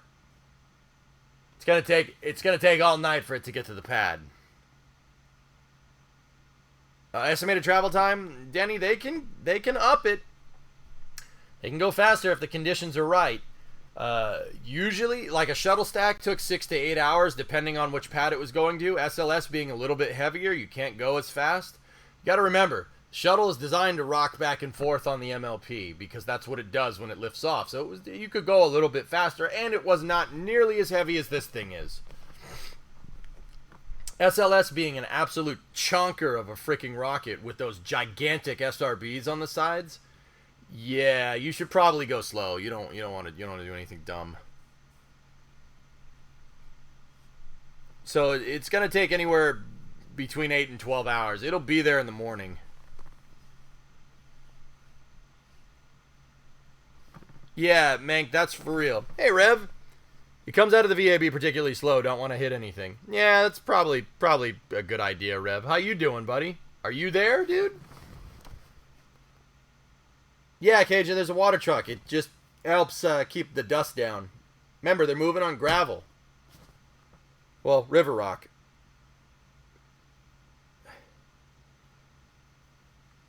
Yeah, that's pretty neat. Well, that's pretty neat. Standing right outside the doors. Put your arms up and flail like this. Do it. Do it. Do it. Anti-Saint, 63-month resub. Look at that, man. Oh my goodness. Yeah, you want scale. Look over here. Look at the cars at the bottom right of the VAB. Oh my God.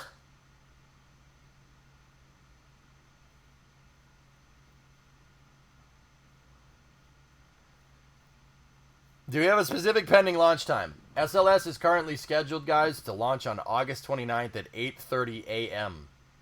That's the first attempt for a launch window. Will it get scrubbed? I don't know. Maybe. Will it not? I don't know. Maybe. Will they go later in the day if it's scrubbed? I don't know. It depends on what happens. But yeah, we're scheduled for the 29th. NASA has a Facebook stream up. Oh boy, his Facebook stream.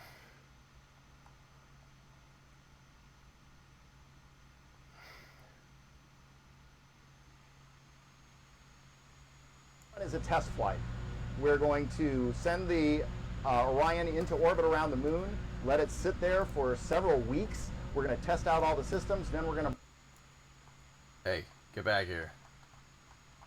Where'd you bring go? it back, and then the biggest test is to make sure that when we fall back from the moon at Mach 40 and hit the atmosphere of the Earth going that fast, that the heat shield is going to perform the way we need it to.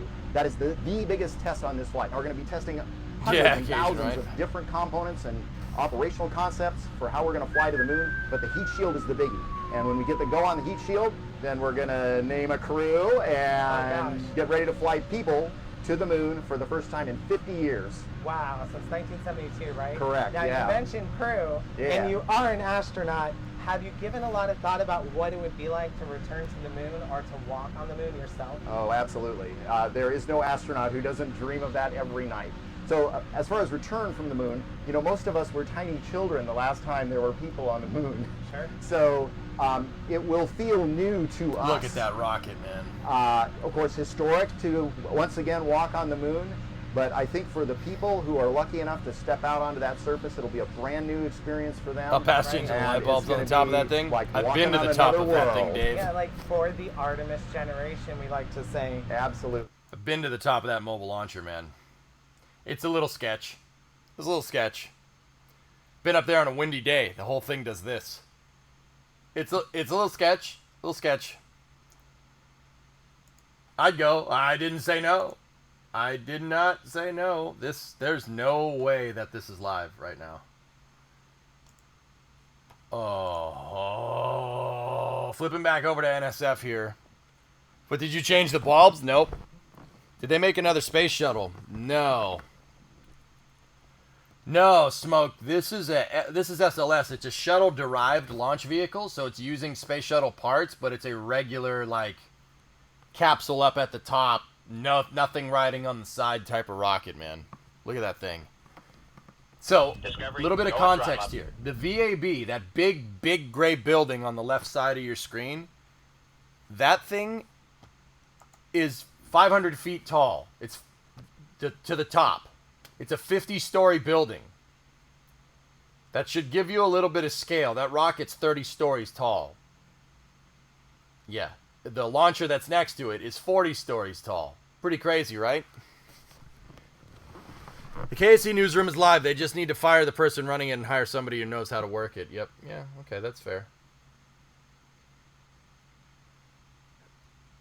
It's a Saturn V that's built out of space shuttle parts. Yeah, that's, you know, Roger, that's not the worst way to put it. Oh, I was on camera there for a moment on the Facebook stream. Oh.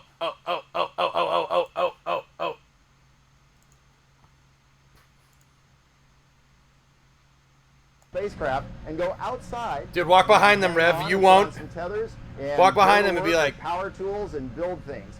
And it's be like the very, guy very intense. that You're, meme. Intent on your work. It's the culmination of years and years of training, and you really hope you don't mess up. And occasionally, once in a while, it's a little bit less than that, Alex. We're talking about 150 meters. Blue Earth rolling by underneath you at 17,000 miles per hour. Franco. Oh my! Started a new job that is in the office of the day, so not be able to watch Switches often. But thank you for covering. And now I gotta get back. Thank you for your coverage and being Right, you. it's like, Thanks, you almost Franco. forget that view is there. Right on, man. Hey, work do be. Yeah, most of your work on a spacewalk is sort of right in front of you with the structure of the space station or whatever spacecraft you're on. So it really takes some effort, or you know, if you're moving. Where have around you from been? one place to Moving, the other, Rage. To actually get a clear view, and then it just blows your mind. Wow, incredible. As an astronaut who's been involved in many spaceflight analog activities, simulating geological activity on the moon, take us through some of those basics of geology for starters. Okay, so geology is world history, but it's not like who fought the Battle of Jutland It's Rev, why is Florida I so see you flat? on your phone Why back does it have there. so many sinkholes? So geology is Yeah, trying to don't. understand the Oh history man, of I the saw it. whole I Earth. saw it. I saw you over there. You And we understand that by studying yeah, my guy. and Woo! the history of our planet going back millions, Yes, billions of that's years. awesome. Yes! Yes, yes, On Earth, from awesome. the earliest That just days made of the my Earth. day, dude. They're just not there. Earth has busy geology. With I saw the little look back and then. New rocks are formed. That's The awesome, moon man. is basically the dead planet. So if we want to know That was what the legit. Earth was like That 4.5 just made my billion years freaking ago, day, it's formed. dude. The moon is the best place to look. And in fact, we think the Earth and the moon sort of shared a birth together. If only he had a banana. Yeah, Rev. Where's Joe? Where's MPS Joe? We need him. We need the banana. The size of Mars, the early Earth blew off a bunch of material, and the material that got blown off went into orbit and became the moon. So we can learn That was sick, from the dude. moon about the earliest days. I of saw the you Earth. back there. I saw the guy just kind of creeping, looking at the phone. Look at it. How does what we learn and study? Oh, on that's Earth, awesome. How do we apply that with geology to? Play, what's up, dude? I think So you touched on it. yeah, so on Earth we can. He's not here tonight. Characterize. Wanted to what give kind some of other minerals guys a are chance to present. ride it Are out. those minerals present on the moon? Oh, that's all right. Good That's question. okay. It turns out we think the moon is made mostly out of the Earth's mantle, which is a layer very deep beneath our feet, far deeper than you could ever drill. So we can't really get at it, but we can go to the moon and get at it. So it's Also, another this sense that astronaut's a we G. can learn more about our home from going out into space. So what kind of things can we Right on, Play. experience, everyday life inventions? But when do you think SLS will launch more than once a year? By the end of the decade, Ryan, if everything goes right. Well, for me, inspiration. It's That's an right. Amazing thing to Jet go to Paladin, another yeah. world. This is a new moon rocket, dude. It's something that's in the same class as Saturn V. See it? It's right there behind him. See that big boy? That's a big rocket. Here. To a breakthrough that changes the whole world. Let me go over to the back over to the NSF stream. Look. Who are these people? The guy on the left in the blue is an astronaut, Cajun. I forget which one. I know he flew on the shuttle. He's a shuttle pilot, I think, if I'm remembering right. I forget the dude's name. And the guy on the right with the white jacket is a NASA PAO.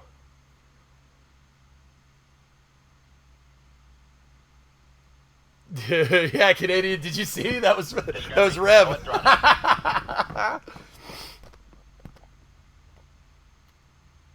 Stanley Love and Don Pettit are out there, dude. Don Pettit is cool. Don Pettit is a G. That guy is really, really, really cool. Same class as Starship. Yep. Is it going to the moon on this launch? Yes, damn it is.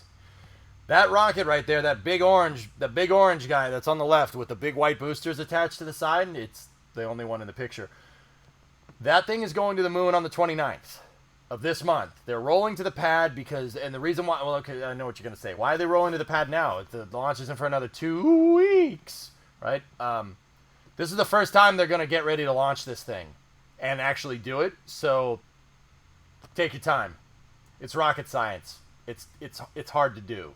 So NASA's going to go slow on this first try. Launches in the future won't take as long.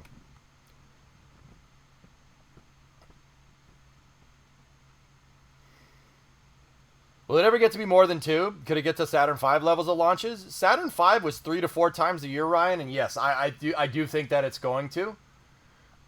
This is, okay, keep in mind, EJ's personal opinion, okay? This is my personal opinion. I'm not sure, like, I have no way to prove this. This is just my gut feeling.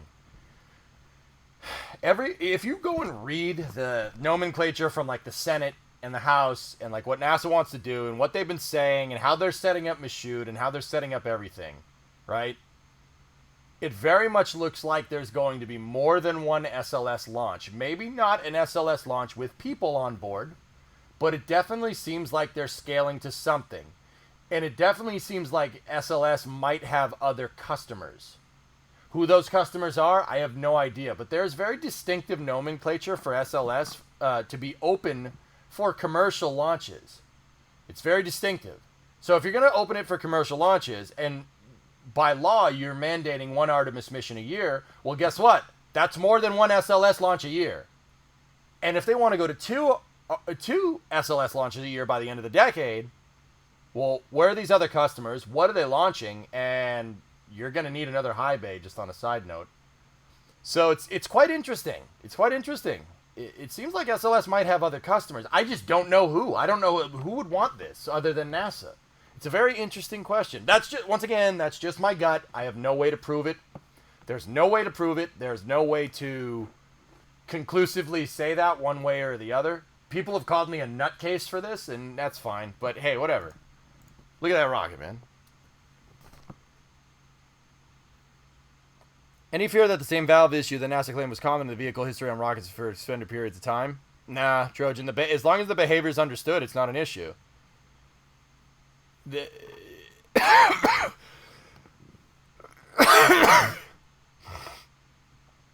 I mean, Trojan, if it's an issue, it probably would have been a technical bulletin, like, you know, all NASA contractor wide. So if there was a problem, and if Orion did have a similar valve to Starliner, it would have been fixed by now. How many rockets can fit in the VAB? The VAB has 4 high bays. If they could streamline the SLS stacking process, we could get down to less than a year between launches. I believe that, Rev. Yeah, absolutely. Gotta need another ML though. We need 2 Block 1B MLs from here on out.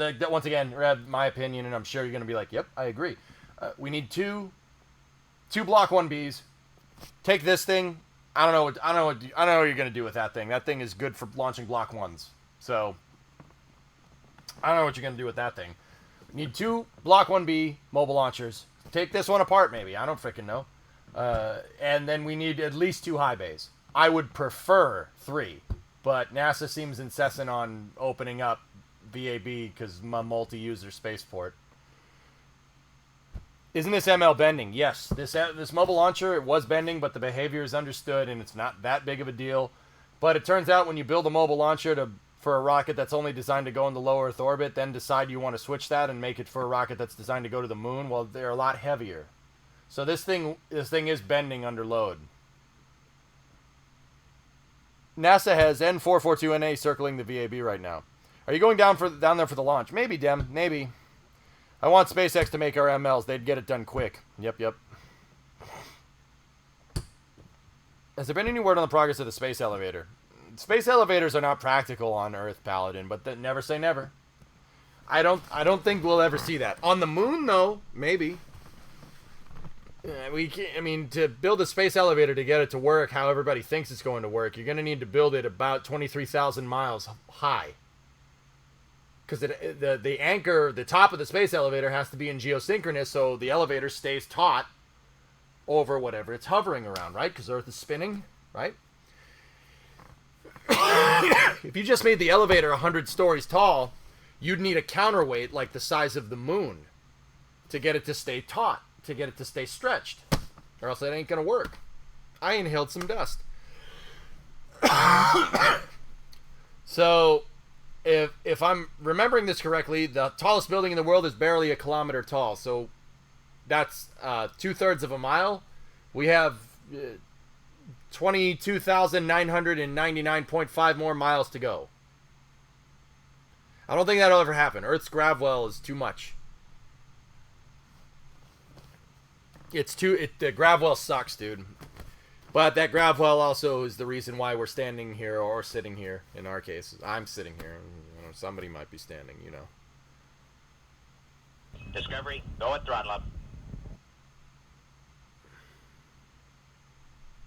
Thing that will really bake your noodles, that Starship is even bigger than SLS. Yeah. Scary! Hey, 70-month resub. STS-70. July 1985, TDRS launch. First use of the Block 1 SSMEs. Pretty standard pickup truck type mission. Sweet. You could see it on the Newsroom channel. Alright, let's take a look.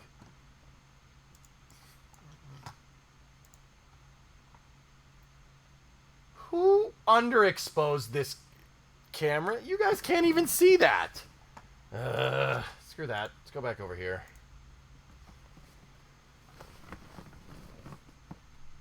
space elevators are a pipe dream from science fiction. It would make more sense on the moon because it's easy. It's easier to build taller things on the moon. But even then, I don't think that's a good idea. That's like, you know, wanting to build an elevator to get to space is like, oh, well, why don't we just build a bridge from London to New York? Why not just build a bridge? Well, you could.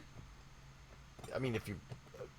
I'm not saying that can't be done. Humans can do it. We could do it. Sure, no problem. We've built stuff like the Hoover Dam, Three Gorges Dam, the Golden Gate Bridge, you know, Chesapeake Bay Bridge. We could build stuff that long. If you go to Key West, we could build highways that long. Why not? Now, don't get me wrong. Key West is in a lot shallower water than the Atlantic, but we could. But why would you? A boat does that way better, and it's a lot less expensive. Ship. Sorry, squids. Admittedly not a great math person, but fully loaded, the SLS is more than twice the weight of Starship. SRBs, dude. Solids are more dense than liquids, Trojan. That's exactly right. Yeah, that's the energy density of a solid rocket booster. It is extremely freaking heavy. I'm trying to read. You guys are going fast. What does the Artemis II mission look like, and what's the ETA on it? Artemis II is scheduled for early 2024, and that is basically Apollo 8. Apollo 8. Nervous. And also nervous. I got your package. I got a thing in the mail, and honestly, how did you?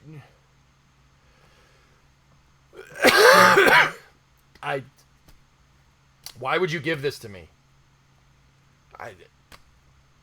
It's in the house, but I should honestly go get it. Should I? Nervous? Should I show them? I'm gonna need something to drink. But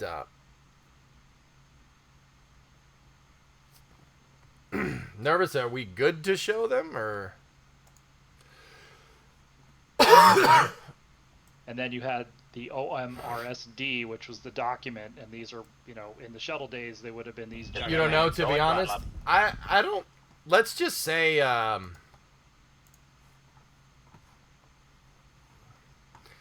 fellas, if we're not sure, the answer is probably no. Let's just say, Go at throttle up.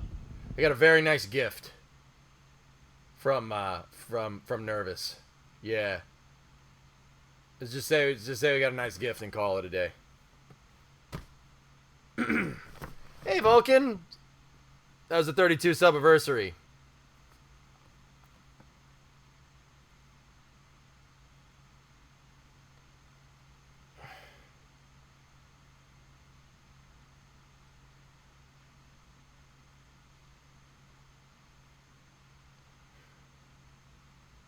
Give me 1 second.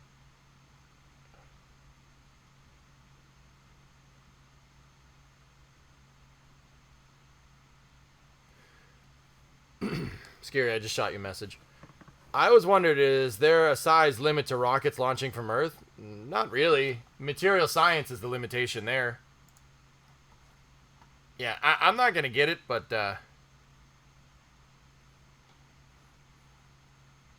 if we ever get the time to show it, dudes, I'll show it to you. But either way, Nervous, thank you very much. I do appreciate it.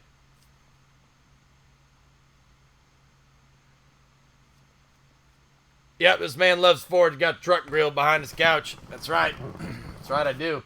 Fellas, I'm, well, we're watching the rollout. I have my temporary setup here. And sorry, I look like it's a sauna. It look like I'm in a sauna because it is very hot in here. Here, take a look. I'm in my garage. I am streaming right next to my truck. Pretty cool, right? Just open the garage door to cool it down. Yeah, and then all the bugs get in. Can you at least tell us what you got? A gift.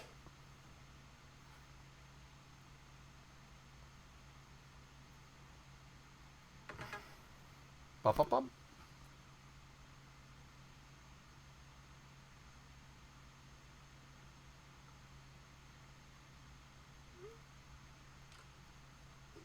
You are a blessed man. Sweet man cave. Yeah, you guys should see the office that I'm working on for streaming. Let me just tell you that this is just a temporary setup. Just a temp setup. Ooh, mama. Is that the grill from Tough? It is. Yep. That's the Route 154 grill. Yep. I need something to drink, guys. I'm choking here. Give me 1 second. He's choking now. Everybody's choking now. The clock's run out. Rollouts on now. Snap back to reality. Oh, there goes gravity. Oh. Give up that, but he won't. Mom's spaghetti.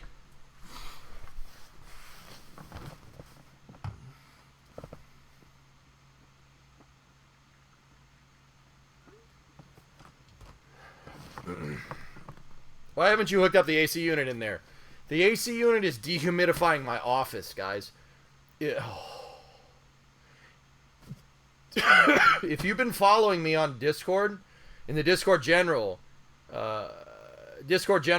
category, I've been giving updates. There's an office attached to the back of this garage, but it wasn't furnished. I had to furnish it. So I'm doing the drywall in there. Yeah, I'm doing the drywall up there at the new McDonald's. So I have to go block sand drywall tomorrow. That's why I'm going to be on this temporary setup for Space News for the rest of the week while I go and finish my office. Yeah, Mycon, it looks a little bit different than it did when I showed it to you guys. Frickin' A, man. I hate sanding. It's coarse, grit, and it gets everywhere. Hot mud is the way to go if you know how. Yep. I don't have the money to do that, man. Oh, there goes the water truck. Why is it going to take SLS so long to start launching multiple times a year? The Saturn V and the shuttle did it straight out of the bat.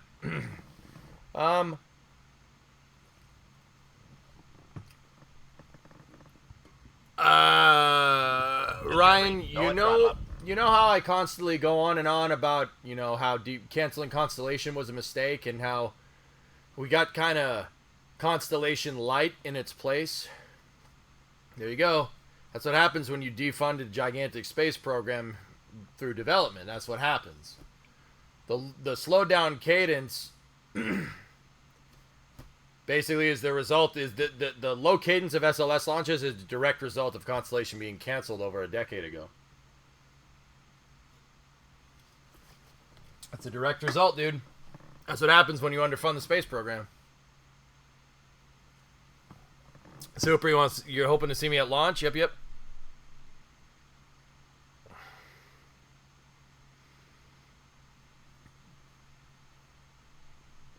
I'll see what I can do, Super. It's not necessarily about using old parts, time putting. NASA did the worst possible way of using old parts. Constellation was a shuttle-derived program. Constellation was working just fine. In fact, it was still kind of, it was a little bit behind schedule, but it was a little behind schedule with notorious underfunding. Constellation was using shuttle-derived parts. The problem is when you cancel Constellation and you also cancel the shuttle program, and then maybe a couple years later you decide to build a shuttle-derived launch vehicle, it's almost like all the pluses of reusing parts from an older launch vehicle go out the window because you fire all the experts. You fire all the technicians that have the technical expertise on these shuttle-derived parts. And if you get rid of all your technicians that work on the shuttle, you're going to have to hire new ones, and you're going to have to train them how to do it again.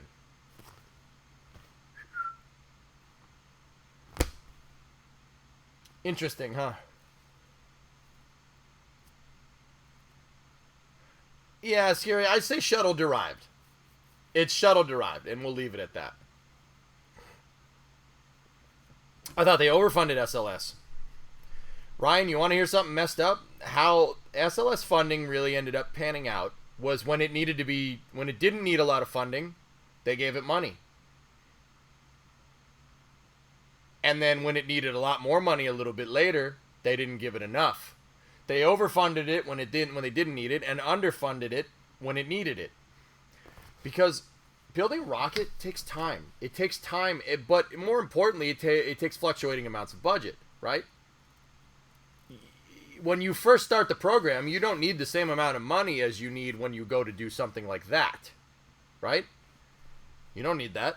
In fact, well, because like what happens when you first start a program? You need to start drawing up blueprints. You need to figure out what you want to do. You have stakeholder expectations that you have to meet per systems engineering, right? So are you going to need a couple $1 billion when you're trying to figure out what you want to do? No. That's what happened. And then when they decided on what they wanted to do, right? When they decided on, you know, SLS, this is what we're going to do. This is where we're going to build it. All right, we're going to need $30 billion to do it. They said, oh, yeah, you need $30 billion. Here, we're going to give you 10.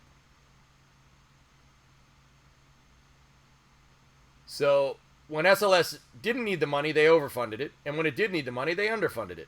You can go look at the funding. This isn't me just making this up. I study this stuff for fun. When did they not need that much money? Right at the beginning.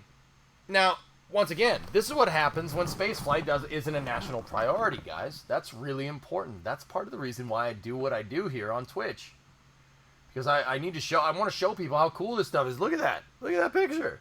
This stuff is amazing, and this stuff deserves funding. It really does. It's not just some like passion project because I want to go back to the moon because I want to plant a flag.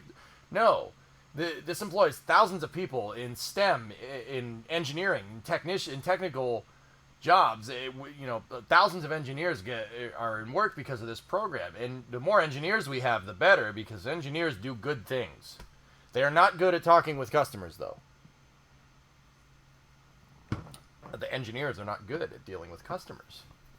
No, you're making more engineers. All these engineers, all the people that work on this live down in Florida, and that area of Florida, has to support this entire freaking workforce. That means they need grocery stores, they need schools, they need, water treatment facilities, they need construction companies, they need crane companies to put all this stuff together. NASA makes huge tax revenue. Because they're such high-paying jobs, they're such high-end specialized positions, you're going to drive the tax revenue. That's why no one wants to get rid of a NASA facility in their district. A lot of people say, you just want a NASA facility in your district. Like they wouldn't. Right? NASA brings crazy revenue. They bring crazy revenue, and on top of that, we get better scientific understanding of how our world works. For instance, I'll give you an example. All right. There's Landsat 8, Landsat 9, there's Sentinel-6. These are all Earth monitoring satellites. There's GOES-T, there's GOES-R, there's GOES-S. These are all climate monitoring satellites. So, they're monitoring climate change. What does that mean when you really think about it? It's just a weather satellite. They're just weather satellites. These weather satellites are the same weather satellites that if you watch the morning news, because people that watch Twitch watch TV, right? Like, if you watch the morning news, the weather report that happens, yeah, that's all those satellites, all of that. The plane, if you're watching this stream while you're flying on a plane, first of all, that's cool. If you're watching this from a plane, guess what? That plane is flying around the storms. The reason why it's flying around the storms is because of those satellites.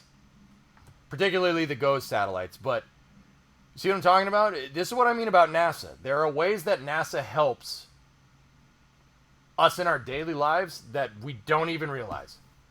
You get an alert on your phone that says it's going to rain. That's from a satellite, guys. That's from a satellite, dudes.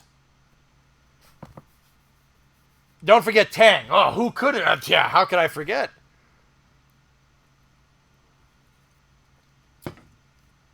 Would you say that the SLS program was over or underfunded as a whole? Both, Ryan. Yeah. Which sats are we talking about? The GOES satellites. Yep. Don't forget the foundations for effectively modern computers. Yeah, NASA pretty much kick-started the digital revolution. That was pretty much them. Yeah, with the guidance system that got people to the moon. That thing that everybody says, a calculator's more powerful than the computer that took people to the moon. Not entirely realizing the irony in that statement that if the computer that the astronauts used to get to the moon didn't exist, they wouldn't have a calculator that small. Because think about it. Computers, what do computers look like before the Apollo program?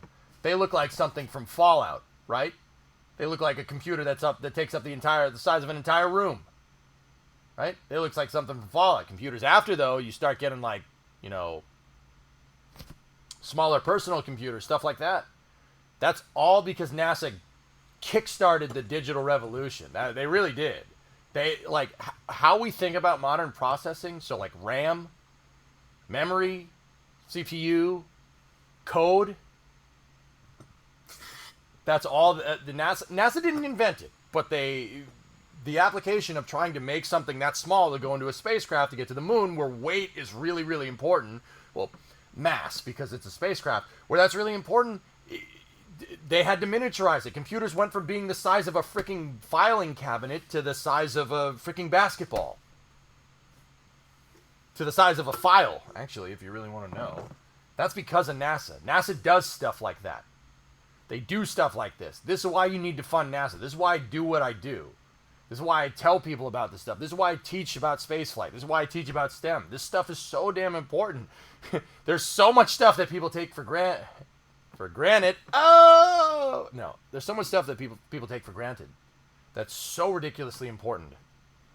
By the way, GOES 18 is transmitting now at GOES West. There's a minor issue with one of the imagery bands. Hopefully they'll get it ironed out, but otherwise it's performing well. Sweet.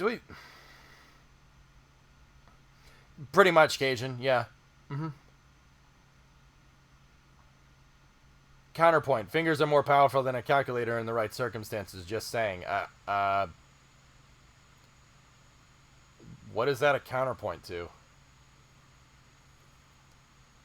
If we're going to talk about analog, give me a damn abacus.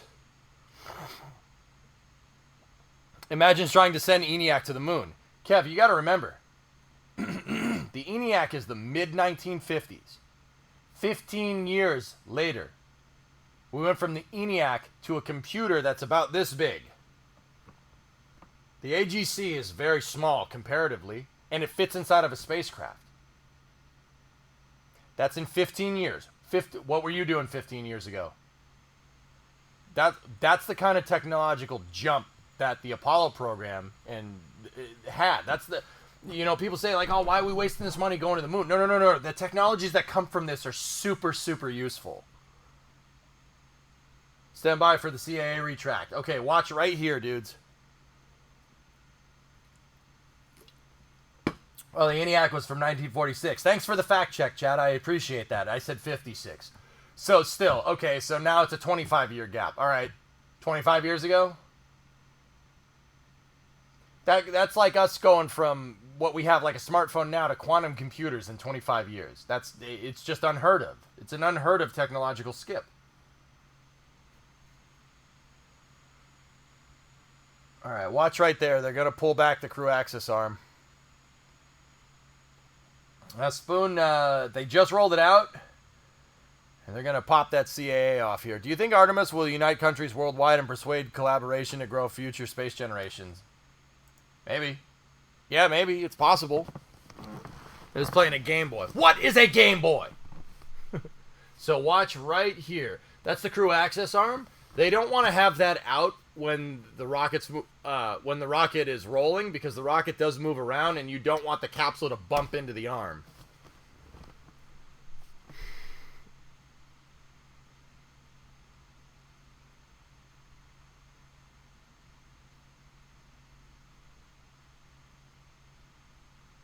So if SLS is being overfunded, Ryan, you got to understand, having more money is bad.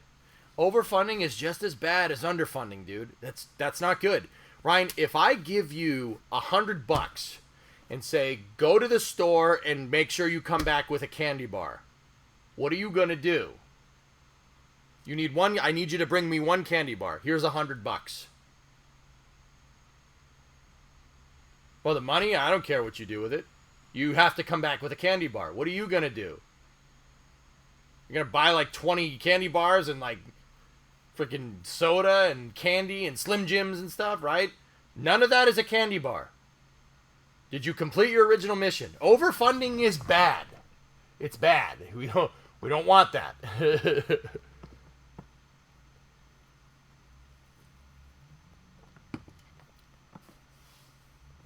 How's the new digs, Wiser? It's pretty good, man.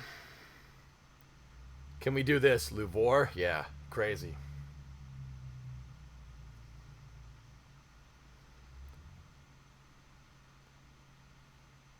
Not to mention, however much you don't spend, they think, well, since you didn't use it, you don't need it. Bingo. That's called an inflated budget, Nervous. Yeah, exactly. It's bad. Overfunding is just as bad as underfunding. If you underfund in our grocery shopping scenario, I say, I need you to get me a candy bar. Here's 50 cents. Okay, that's fine, EJ, but candy bars are $1. Candy bars are 100 cents. Well, here's 50 cents. Figure it out. What the heck's that going to do? Nothing gets done. Nothing gets done either way, or you produce an insane amount of waste, and now you have a kid that's going through a sugar rush. Because they bought like 30 candy bars, right? Anybody have kids? Don't give them a lot of chocolate, you know. Make it enough. Yeah, exactly. So now you're stealing a candy bar. See what I mean? Overfunding is just as bad as underfunding. Now, don't get me wrong. Some projects do end up a little bit overfunded or a little bit underfunded. There's always going to be a little bit of nominal slip of the price. That always happens. Just like there's always going to be a delay. There always is with aerospace engineering. That's just the way it is. You're never going to be able to predict how difficult it is to launch that thing until you actually launch it. That happens.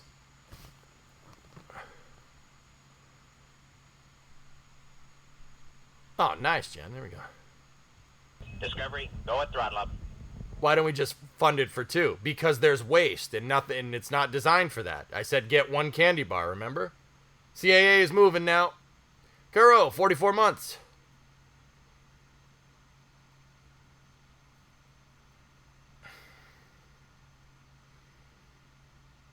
If this launches on the 29th, why are they rolling out now? Noroku, that's basically to do checks to make sure the vehicle is as good as it's ever going to be by the time August 29th rolls around. That's the reason.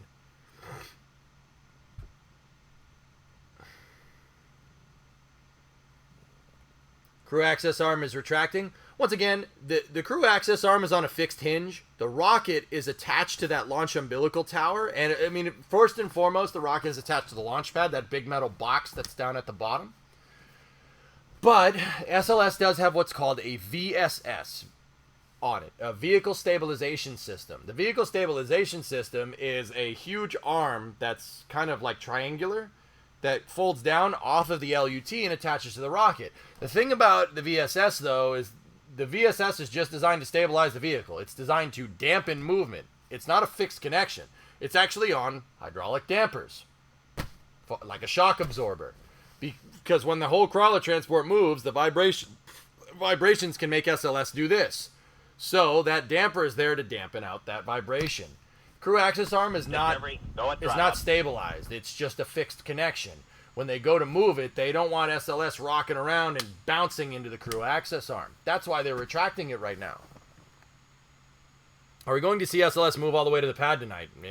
Spoon, it's going to be until tomorrow morning, dude. Also, Spoon, yeah, here.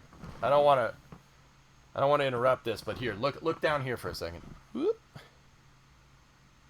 Discovery, go at yeah, throttle up. Boy. I'm in the garage, man. I'm on a temporary setup because I'm still working on my office. Mind Drive, good to see you back, AJ. Congrats on the house and the move. Thanks, man. I'm picking up good vibrations. She's giving me the excitations. And I got DMC8. I got DMC. Now you're sued. What? Anyway.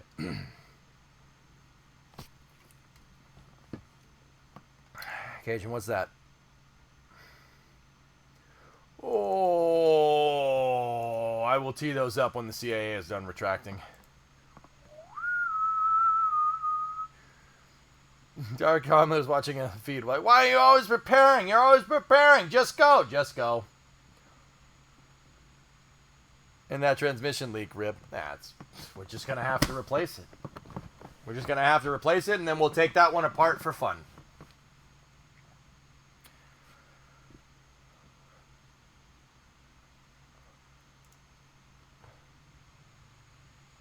Oh, that's cool, Flykin. What's the floor of the VAB made out of? Concrete? Yeah, it's concrete. It's very thick concrete. Yep. And if you notice, if you look at the VAB on Google Earth, the VAB is on an extremely big patch of graded terrain. That's to spread the load. And the pilings go down to bedrock. Yeah, it's big.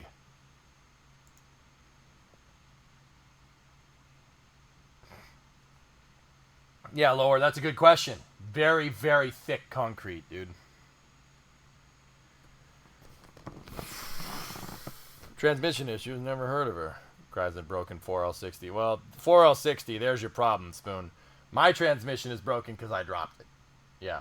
Yeah, it's leaking out the pan, so that could just be a gasket. Could just be that I pinched the gasket, cinching one of the bolts down, but yeah. Yeah, it's definitely leaking. Definitely leaking. Yeah, and my brakes are leaking too, which is Discovery, go at lovely. throttle. Dave, are we there yet? No. Why would having SLS more funding to get 2 launches a year waste because they only want to do it once? Does that make sense? The plan was to launch it once a year, and they gave them enough money to launch it twice a year. So now you just get a lot of waste. Yeah. There's a guy standing on top of that CAA. Discovery, go at throttle up.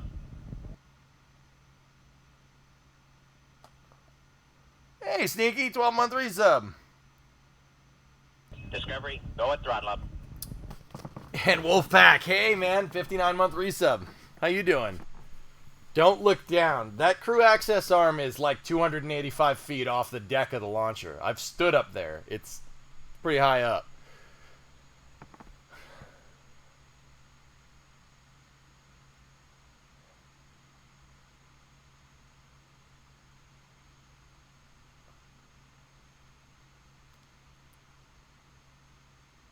Yeah, I know, Hank. You see that dude? That dude just chilling up there. And then the other dudes are right here looking up at him. Hey, don't slip, buddy. Shrek, I'm looking down, Shrek.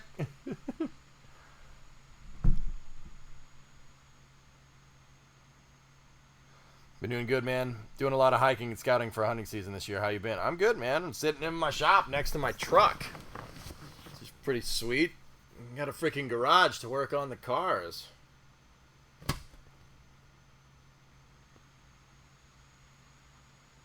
Yeah, Cajun, right. Why would they waste the money instead of getting another vehicle? Ryan, it has to basically do with stakeholder expectations. They were designed to launch once a year. They gave it enough money to launch twice a year. That incentivizes people to waste money, just like the candy bar analogy. I said, buy me one candy bar that costs $1. I give you $100. What are you gonna do? You're gonna buy a bunch of candy bars, right? You're going to buy, maybe you don't want 100 candy bars. Maybe you're going to go buy a 6-pack of beer, right? Maybe you're going to say, oh, $100 is just this candy bar? I'm going to go fill my car up with gas with the other $99 and have 3 gallons of gas. No, I'm just kidding. That was a joke. But also, right? It incentivizes you to waste. Waste things. See what I mean? It's a whole cluster that has to do with bad systems engineering. And that has to do with canceling Constellation. If you want to read about it, go read the wiki page on canceling Constellation and the subsequent effects. But then again, the wiki page is like, herder, SLS bad, which is kind of funny. How's the office coming along? I have to block sand the drywall, Spoon.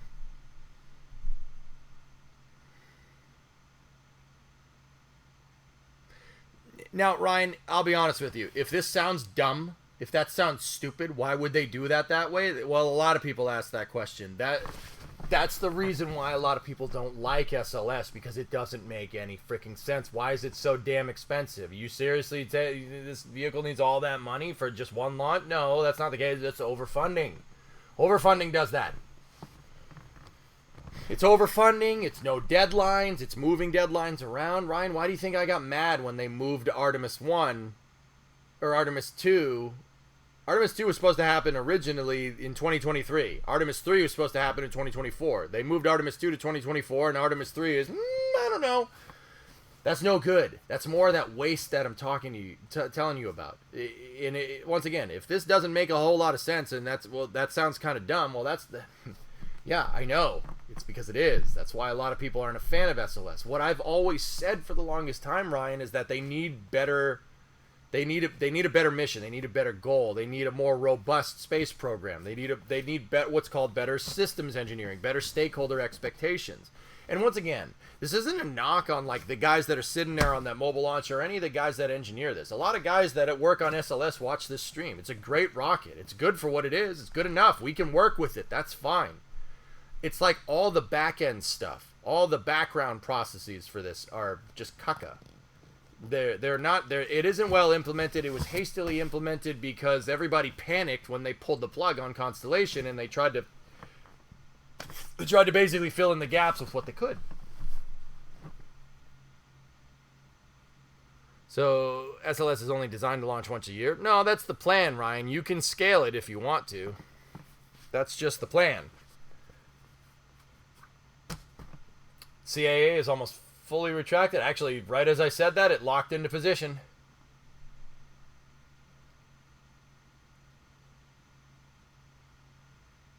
And Ryan, if once again, to reduce it to its base element, if this doesn't make sense and sounds really stupid, government, what do you want? A lot of government programs are like that, dude.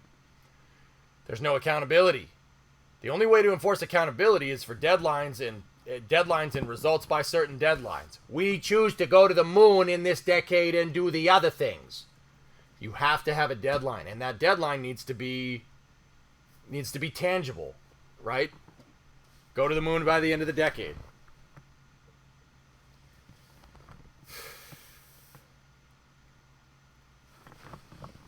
And do the other things, not because it is easy, but because it is hard.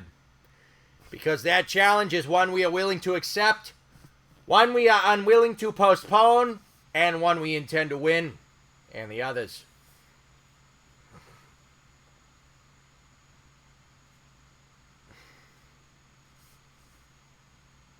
I believe this nation should commit itself, before this decade is out, of sending a man to the surface of the moon and returning him safely to the earth. What, that guy grew up in the next town over from me, man. Can't not quote him. How much can SLS costs go down over time? Well, Reagan, that's actually a good question. Reagan, what I've always said is that if they choose to scale up SLS, you choose to scale it up 4 times a year, price goes down by 4. Buying in bulk always works. Why? Well, the more you produce, the more the unit cost goes down because, well, guess what? If you're going to build a factory that produces 1 car a year, for instance, as opposed to a factory that produces 1 car a minute, what's going to be cheaper? The Ford pickup truck or the Bugatti Chiron, right? Which one's going to be cheaper? Why? Because buying in bulk and producing in bulk always makes the price go down. It's mass production, man. Any Factorio player knows this. That's a subset of industrial engineering. So we have some systems engineering problems with SLS, since there's some well, not necessarily industrial engineering. The industrial engineering problems come from freaking bug in here. The industrial engineering problems come from the bad systems engineering. But you get what I'm saying, right? So SLS has taken so long because it is given so much money. How does that work? Because overfunding produces waste. We wanted 1 candy bar. We got candy bars and Slim Jims and Cracker Jacks and all this other stuff. That's what I'm trying to tell you. I've answered your question like 4 or 5 times now. I'm starting to get the feeling you're not listening to me. Which Falcon launch is this? This is the Orange Falcon Artemis I return to moon site. Atran. What's up, dude? How are you? Long time no see, man. Oh, there's dummies. Okay. Good, man. Busy. There you go.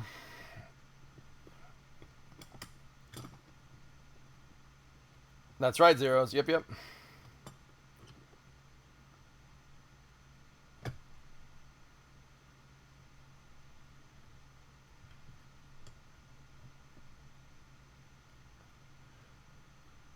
Artemis too fast, too moon. Yes, yeah. Have you heard any updates with starships or HLS? Nothing. Looks cozy. Yeah. It looks constricting in there. In charge of millions of launches a week now with all these Starlings. That's pretty good, H-Ren, yeah. Dude, when people go MIA like that, yeah, I could kind of put two and two together what's going on, man. I'm glad. H-Ren, I've said it once, I'll say it again. I said this 7 years ago, dude. I'm going to keep doing this until people are bored. When people are bored, that's when we've succeeded. Am I right? If you could ask an astronaut any question, what would you ask them? I think the best question I have asked an astronaut nervous is when I asked Charlie Duke when he landed on the moon, did you get any sleep? Because I don't know about you, if I landed on the moon, I would not be able to sleep. Discovery, I would just be like, moon, moon, moon, moon, moon, moon, moon, moon. Is that the moon out there? Is that the moon? It would be like that meme with the guy. I'd be like...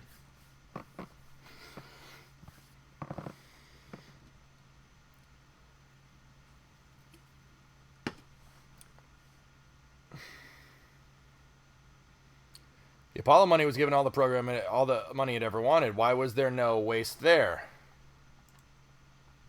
Because the goal, I'm telling you, goal. It was the goal. SLS has no goal. Tell me what the purpose of SLS is. Tell me what the purpose of the Saturn V is. It's the goal. You have to have a goal. Stakeholder expectation. That's a subset, Ryan, of what's called systems engineering. If you want to read about systems engineering, NASA has a free manual online for how they engineer space programs. You have to have a goal. If you don't have a goal, you're going to generate waste. You're going to get Slim Jims when you ask for candy bars. And the people that missed that original analogy now are very confused. Very confused. Blue Man Bondage Group? Jesus. Shut up, man. I'm with you on that one, Raja.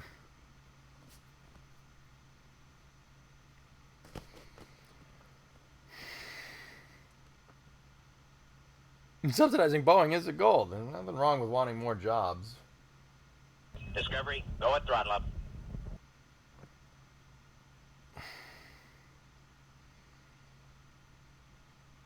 Yeah, Hellfish. I want Constellation back. Bring me back Constellation. Boeing needs to figure this stuff out. Yeah, I know. Right.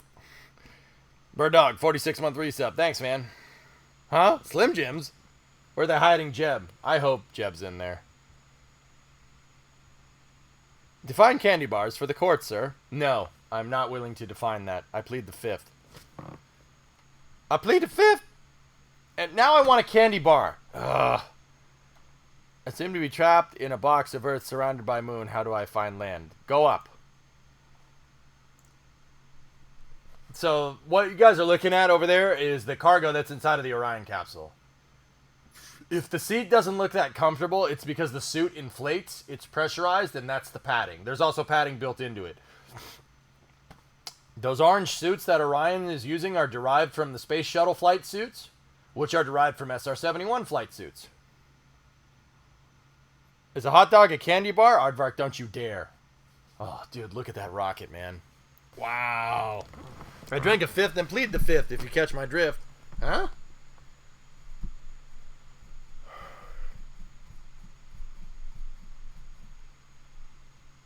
Bring back the Saturn V with modern engineering. Hellfish, I've talked to plenty of engineers who think we should do that. Can the general public buy official NASA kicks? There's penny for NASA, Curly. Sure. It's an air ride spacesuit. Yeah, pretty much, Killer. Yeah, that's a way to call it that. Yep. Chocolate covered bacon. Oh, you, Kuro, you're not a good person, all right? How many G's are being pulled on the suit at the moment? 1. SLS's goal was to launch by 2017. Yeah, the goal was to launch by 2017, Ryan, but what was it supposed to do? See what I'm talking about?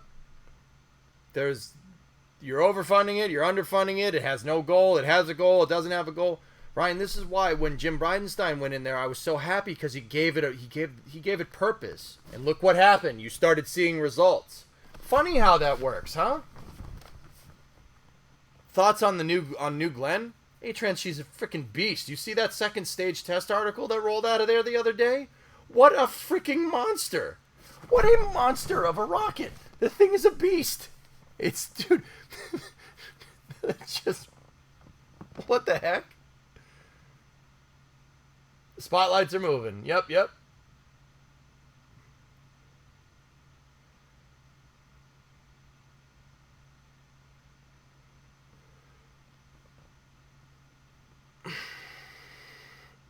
They rolled New Glenn right before I started moving, rolled out a 7-meter diameter, like 20-meter tall second stage test article. It is a freaking monster. It's like almost, well, actually it's bigger than an S4B, and that's the second stage on New Glenn, which is just, ooh, it's nice.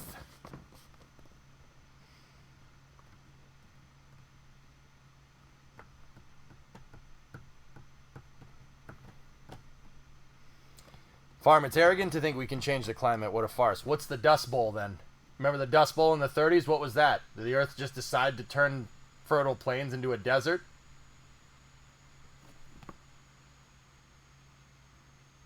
Think about it, bro. Are there pictures of that New Glenn test article? They're floating around. Wiser, yeah. It's on Blue Origin's YouTube channel.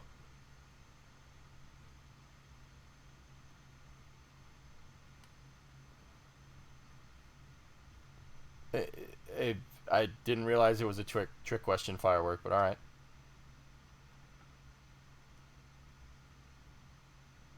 August 29th, Paper City is when the flight's scheduled to go. I'm just imagining the power meter on the VAB spinning at the speed of light when they turned all the lights on. Yeah, the meter probably went through the roof, right? Guys, Earth's climate naturally changes on its own.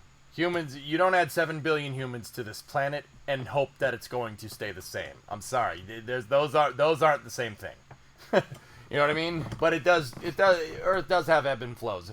I've been actually reading a lot about geology and stuff, and it's just like, you know what? If the Earth didn't want us to exist, it would.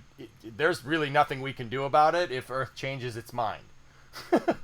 So like a volcano going, like, it's, I mean, I don't know, like, yeah, let's just chill and enjoy the space flight. Will the suits be delivered on time for Artemis? Haven't heard much about them. Well, Sile, that all stems back to not having a good goal, but hopefully, yes. I'm wondering why they're strapping their recovery boat. I don't know what that means, T-Man, but alright. Heard today that we're supposed to hit 8 billion in the next few days. Well, that's pretty cool.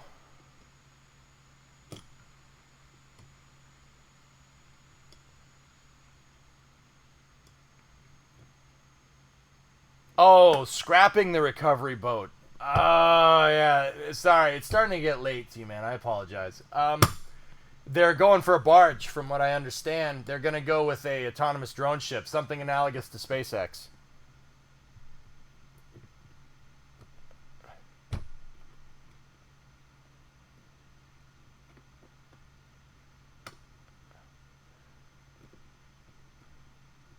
I wish we still had the technology to go back to the moon. Yeah, Smuglord, we're working on it. You could, and by working on it, I mean it's on your screen. It's right there. But I do understand what you mean. I'd prefer to have the Saturn V as well. I don't mind SLS. It's a good rocket. It's just it's good. We can work with this. We can work with it. You know. SLS from like an architectural standpoint is a fixer-upper. It's not bad. It really isn't. It just needs a little bit of a better upper stage. Go at throttle up. Needs a better upper stage, and Orion needs a better service module. If we can just upgrade those two things in a little bit, this thing will be great. It'll be just as good as the Saturn V. Right now, though, that Block 1 is kind of a test variant of it, and if something's clicking, I'm just tapping the toolbox that this temporary stream setup is on, if that's what you're hearing. So, it's close. It's close. I kind of want a Saturn V because the Saturn V is all the way to the surface and back, and SLS isn't. But it only isn't right now. That could change in the future. So, we're getting there. We're getting back to it. Hey, better late than never, man. I'll take it.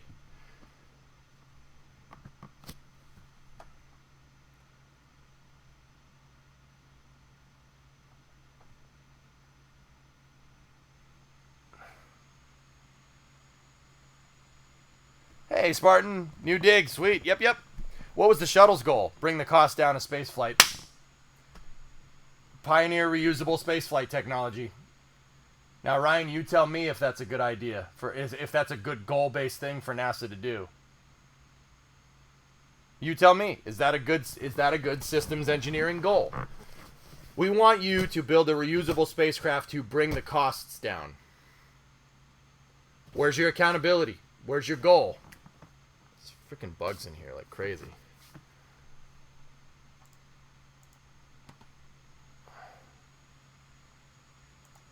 That's cool, Cajun. Nice.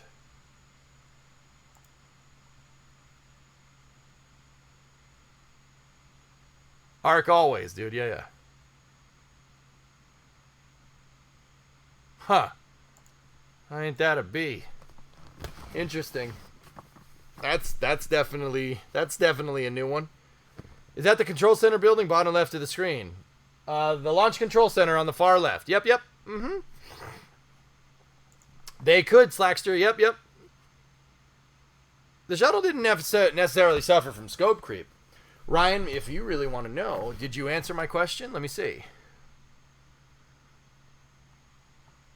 When is it scheduled for test launch? Understanding it's not tonight. No, Huggy, it's not tonight. The 29th, so it's in 2 weeks. They're taking their time because this is the first launch. Yeah, sneaky. Hey, Asus, you're new here. Hello.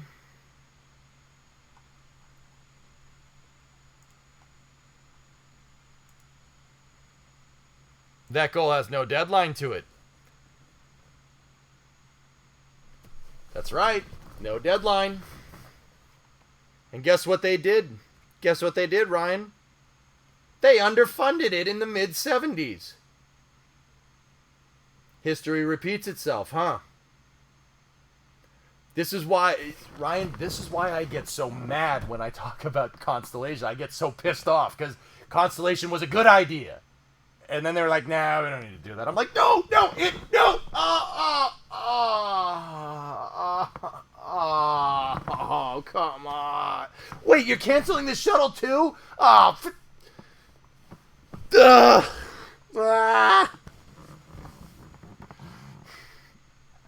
That's why it's annoying, because I saw history repeating itself in real time. Now, a lot of you guys are younger, or you weren't into spaceflight 10 years ago. Your boy was, and it sucked.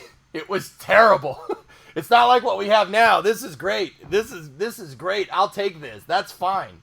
I'll take SLS, even though it's not all the way there. I'll take it. That's fine. I'll take Starship. I'll take Falcon 9. That's fine, because it sucked 10 years ago. That was terrible. Any idea about the difference in thrust of the main thrust on SLS versus the Raptor? You're comparing diesel motors to gasoline motors, Maverick. They're totally different things.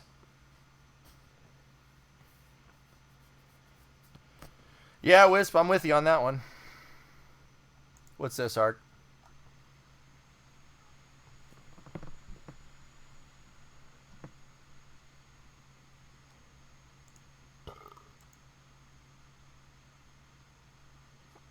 It's hot in here. That's why I'm sweaty. Well, Discovery, go at that throttle doesn't up. suck.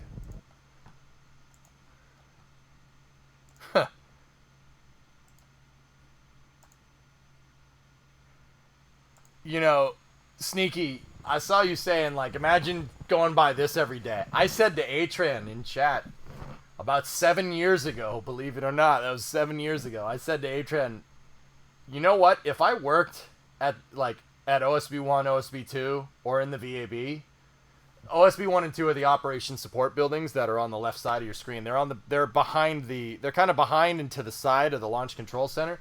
That's where all the technicians that work on SLS work. That's where their offices are. If I worked in those buildings, driving every day to work and seeing the VAB would never, ever, ever get old. It would never get old. I'd do it every day. I would walk inside of the VAB. I'd take my morning jog inside of that mother. I don't even jog. I don't even run. Screw. I'm a computer nerd. Screw doing that. Why would I do that? No. No. We'd run through the VAB every day.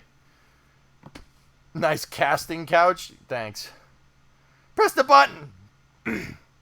39 from Mab. Thank you. Are they going to launch? Tearjerker, that's happening on the 29th. They're just rolling out to the pad now to make sure that the vehicle's ready to go for the launch. That's why they're doing it 2 weeks early, because it's the first time they're doing this. It's going to take a second to make sure everything is good. Does that thing look complicated? Yeah, no, it is. It's complicated. There's a lot of moving parts. You got to make sure everything goes right. You got to be sure. You can't screw around with rocket science. You can't say, send it, because that usually results in an explosion that's not the one you want.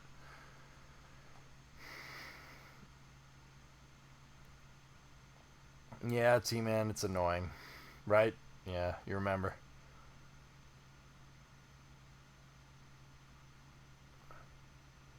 Yeah, Fistus, I'm with you on that one. Is NASA spaceflight outside your house watching your high bay? Yes, they are, Spark. Yep. Dude, I know what you mean. When I worked at Stennis, it didn't matter how trivial the test was. I always went outside to watch a plume of smoke. Yeah, no, I'm with you. History repeating itself. How is underfunding has it repeated itself? I thought you said SLS was overfunded.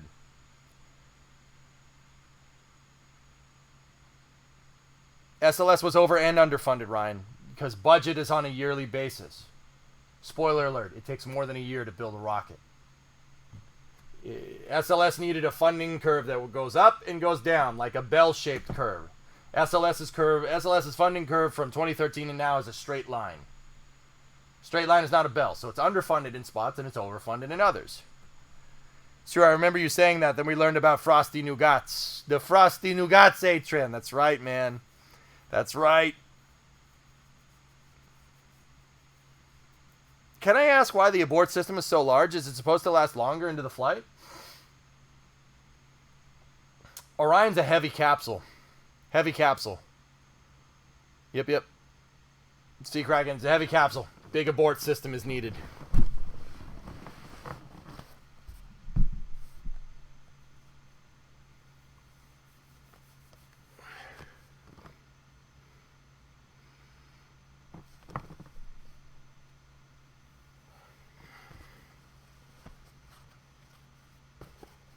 Yep. We should see a move here in a moment. It's not a crew mission, Niroku? No. Nice face, Bush. Thank you.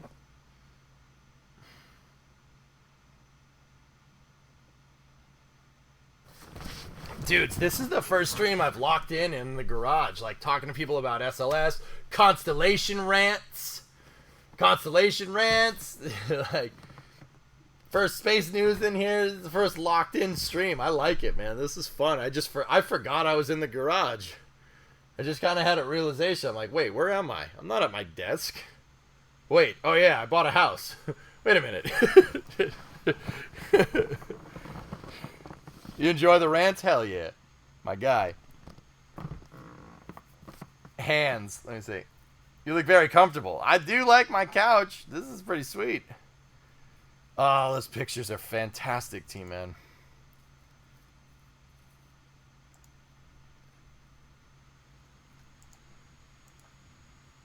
Yeah.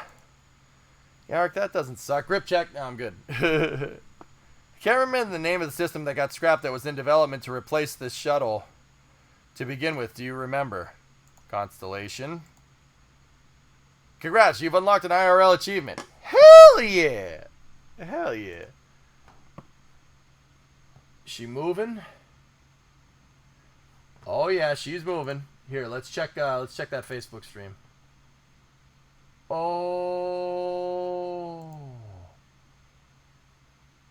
Oh, that's cool. Turn the camera.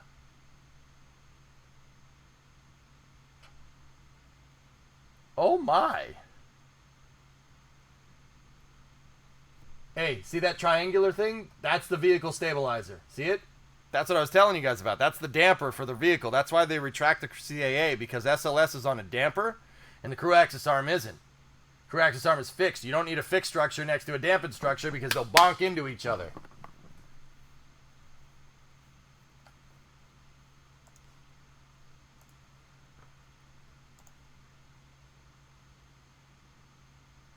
Wow.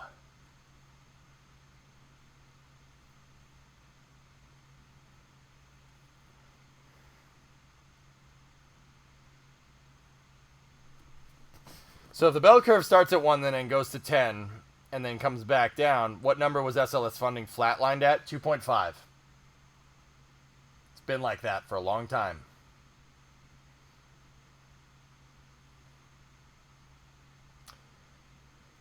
Yeah, Ryan, it's not overfunded, it's not underfunded, it's both at the worst time. That's what I'm trying to tell you. If it sounds dumb, well, yep. Yeah.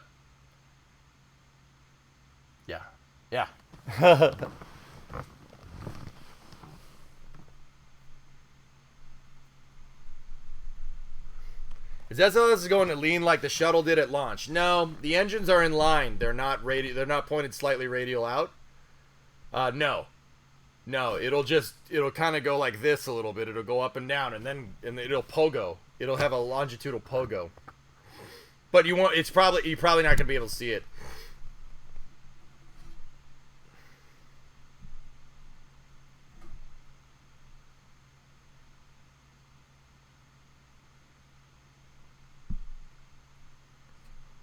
How's that thing ever going to get to space when it's this slow? You know what? It could take its time. I'm just enjoying the view, dudes.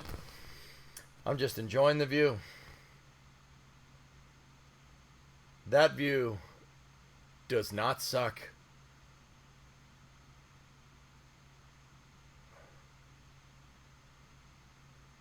Wow.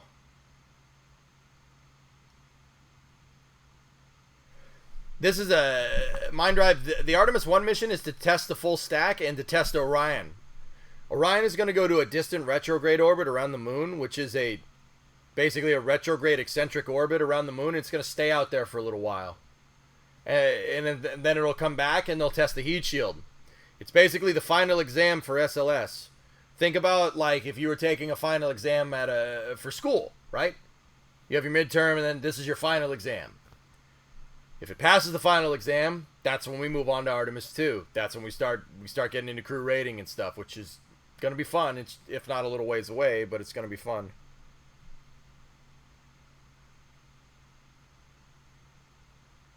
Yeah, I know, Ryan. I'm saying that to you, man.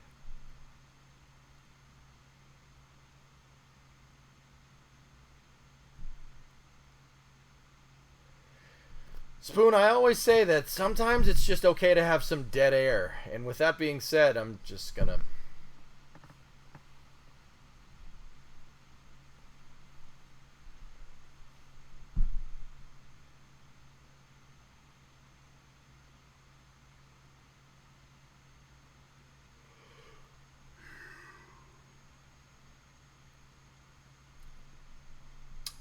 Wow.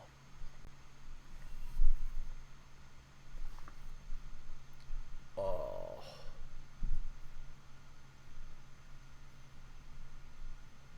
Alien in good time. It's actually moving faster than you expected. Not 0.5 miles an hour, Fanuel. Half a mile an hour. You got to kind of go slow when you're carrying 18 million pounds of launch pad and rocket.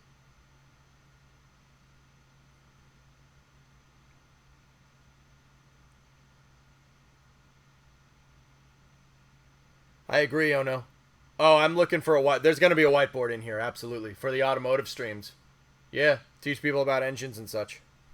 Engineering explained style. If you know, you know.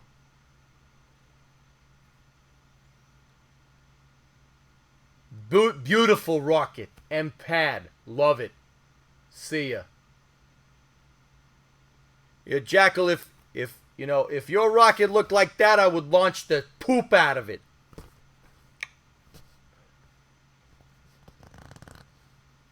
Turbo encabulator style? It's very complicated, my bands. Yeah, Facha, bingo. Dude, you're reading my mind, man. I will buy a whiteboard when we're done here. Right now, the garage looks like a job site. There's 2x4s and drywall everywhere. How many stages is this? 2.5. I would call it 2.5, Niroku. The first stage has the core stage, that big orange part at the bottom. That's going to light. And the core stage will light and the SRBs will go off. And the SRBs are kind of like the first stage. But it would be like having the first stage and the second stage fire all at the same time. And then that core stage will go all the way up, 98% of the way into space, and it'll deploy a third stage called the ICPS on top of it. That's where the rocket gets skinny up at the top. So, because the core stage lights at liftoff and goes all the way up almost into space, and the boosters are only there for maybe like, I don't know, a quarter of the flight, and then the third stage deploys, and that's what gets it into space, I would call it 2.5 stages to orbit, 2.5 STO. But, I mean, some people would say it's 1.5 stage to orbit. I would call it 2.5 because you need the ICPS to get to orbit, because it's not that the core stage couldn't make it all the way into orbit. With a light enough payload like that, it'll definitely make it into orbit. It has enough delta V to do it. Basically, it has enough fuel to get into orbit with a light payload. But you don't want that thing floating around in orbit uncontrolled. That would be like ghost riding a freight train. Not a good idea. Is it going to be fine? I don't know. You just peg the throttle on a freight train and jump out and see where it goes. Would it be fine? Maybe. Probably not. You don't want uncontrollable debris that big flying around in space. That's a real bad idea. So in order to get around that, NASA sends the core stage about 98% of the way there. And then the ICPS, the third stage, that's what circularizes them, and then the third stage will put the Orion capsule on TLI, translunar injection. Apollo did the exact same thing. The second stage of the Saturn V could have gotten into space, no problem. In fact, it did with Skylab, and then it decayed and came back down. But they would get it like 98% of the way there, separate the third stage, and then make sure the third stage worked, and then they would send it TLI, translunar injection, out to the moon. Yeah, killer, something like that. About where does the core stage burn up? Diego Garcia. Yep. It should burn up somewhere around Diego Garcia. Well, it depends on where it tumbles and how it tumbles, to be honest with you. It could be it's anywhere between Diego Garcia and Tasmania, which is, those aren't close to each other, but yeah, it really depends.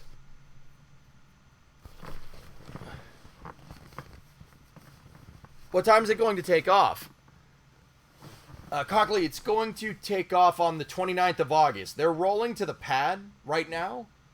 Now, why is that going to take so much time? It's because this is the first time they're launching this rocket. They want to be very careful.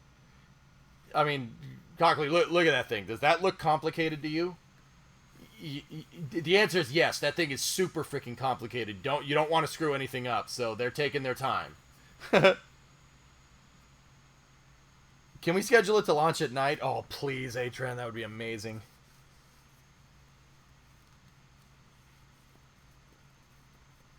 Building it, Ryan. Building and development. Development is what takes up the most amount of time. Once again, dude, go into Google, Ryan, if you want. This is what you're talking about is systems engineering. It's the overall plan. NASA has a systems engineering handbook that is free that you can download. Just type in NASA systems engineering. I would show you the book. I have a hard copy of it, but it's packed up right now because I don't have my office ready. I will have a bookshelf with all the books that you guys would want to learn about rockets when I get my office finished. I'll show you all of it. I'll show you the money stash, dude.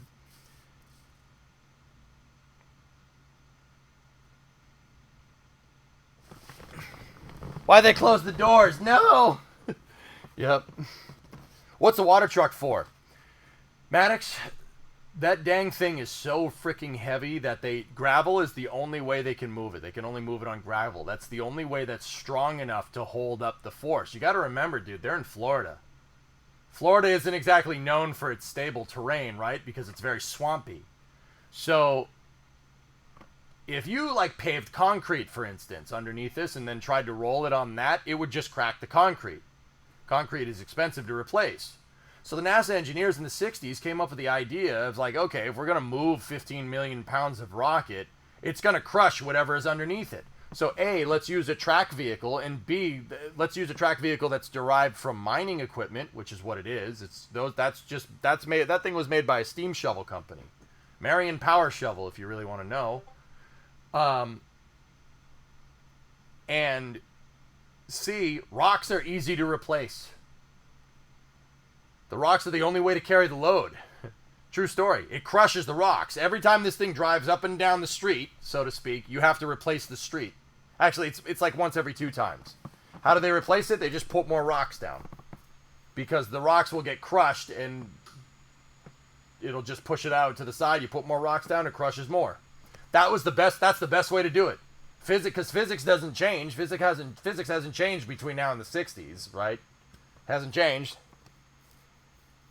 You don't want it falling into the swamp. That's right. Very small rocks. So the type of rock that they're using for the geology people is it's Tennessee river rock, Kentucky river rock, and like Mississippi river rock. It's a type of quartz, which is a very porous rock. It's very easy to crush, and that's the best way to do it, because you don't want a solid rock, because then the rock will just sink. You want the rock to crush between the terrain and the rocket. That's the only way to carry the load, so the thing doesn't sink. Down by the river rocks. Yep. How thick is the crawlerway? It's pretty damn thick. The rocks make up the top layer, but it is a very, very heavily graded surface under there. Maybe, Facha, I don't know. Yeah, Kev, that's right. The water is to mitigate the dust made from those rocks getting crushed. Now, if you're wondering, how much weight do you see on the screen right there? It's about 18 million pounds of rocket and launch pad being moved by a 6 million pound crawler transporter. That's a lot of weight.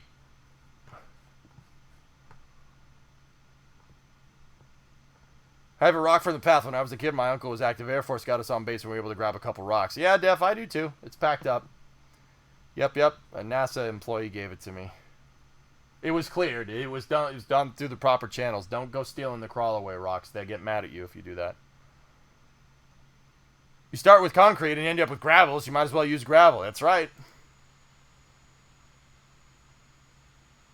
Mitsubishi Materials. Now, why is this rocket so freaking heavy? Well, you see that white booster on the side that with the NASA logo on it? That's using solid rocket propellant. The rest of the rocket is using liquid rocket propellant. There's 2 solid boosters on either side. Those are the biggest solid rocket boosters that will ever fly. Not tested. There's one bigger SRB that was tested, but the Air Force ended up never using it. Those are the biggest SRBs that are flying today. They are very, very powerful. Each one of those things has like 2.5 million pounds of thrust, meaning those boosters push up with the same amount of force that a 2.5 million pound block of concrete would push down onto the ground with. Unbelievable. Think about what a 2.5 million pound block of concrete would do if you put like a car underneath it. Just there would be no car left. It would be liquid. Are those bigger than the shuttles? Yep. The shuttle was a 4-segment booster. That's a 5-segment booster. It's much bigger. Well, 1/4 bigger, I guess. When the crawler reaches the pad, does it settle the rocket and tower onto some plate? They're actually pegs. There's 6 pegs, Weiser. There's 3 on either side, and the crawler transporter gets set down on that. And then because SLS is so ridiculously heavy, they roll flame deflectors in, and those have pegs as well. Because that thing is so freaking heavy, you can't just set it on pegs on the outside. It'll bend in the center. How does this rig compare to a Saturn V? It's about comparable, 1010. It's very close. Yeah, it's very close. This version of SLS is kind of the test version, the one with the skinny part on top. This is the test version. So it's not... It's not the most powerful version of this thing, but this thing can scale past... SLS has an architecture where it can scale. They can make bigger upper stages for it, and they can make the rocket taller. Think like a Lego kit, almost. So this is like... This version is a little bit under what a regular, like a kind of Block 2 Saturn V can... Block 2? I think it was a Block 2 Saturn V. It's a little bit under what a Saturn V can do, but the scalable versions that NASA's going to build in the future will well surpass the Saturn V. They will be way more powerful. Yeah, T-Man, she's a beast. Why wasn't there an Apollo 2 and Apollo 3 mission? 7, that's a good answer. Apollo 2 and 3 were technically test flights, but honestly, these missions were given these Apollo names in retrospect. Believe it or not. Yeah. It wasn't until Apollo, like Apollo 6 that they decided, well, not, maybe, basically Apollo 4 that they decided giving it that type of naming convention. Yeah. Apollo 1 wasn't even Apollo 1. That wasn't even a launch. Apollo 1 happened, you know, when Roger, Ed, and Gus left us, you know, for they left us for more decent pastures. That was a plug out test. That wasn't even a launch. So Apollo 1 technically wasn't even Apollo 1. Some of the flights had a retrospective naming. So like Apollo 1 wasn't called Apollo 1 until well after Apollo 1, if you really want to know. That's why there's no Apollo 2 and 3. But there is a 4, there's a 5, there's a 6, there's a 7, there's an 8, there's a 9, there's a 10, there's an 11, 12, 13, 14, 15, 16. Right? And then Skylab. Those two boosters could almost lift an entire Olympic swimming pool. I'm not saying I have an idea to pitch to NASA, but you guys are welcome to join me. Nice. That's a good question, 7. 4 SRB SLS, it's a 5-segment def, bigger than the shuttle engines. Schedule was changed after the fire as well. Bingo, Alpha. Yep. They called it that so they could say they went on an Apollo mission. Exactly. Yep. Karen, you got it right. The missions before that were called AS-201, AS-501, AS-502, 503, 504, Apollo Saturn, Saturn Apollo. That's what they called them. Like, the first Saturn 1 launch was SA-1, Saturn Apollo Mission 1. And it was just a dummy second stage. It was just the first stage test. They should take one of those SRBs and launch it. Atran, you know what we should do? We should take that new Glen Upper stage. We should put it on one of those and then launch that. Why? Because I miss Stick Rocket, okay?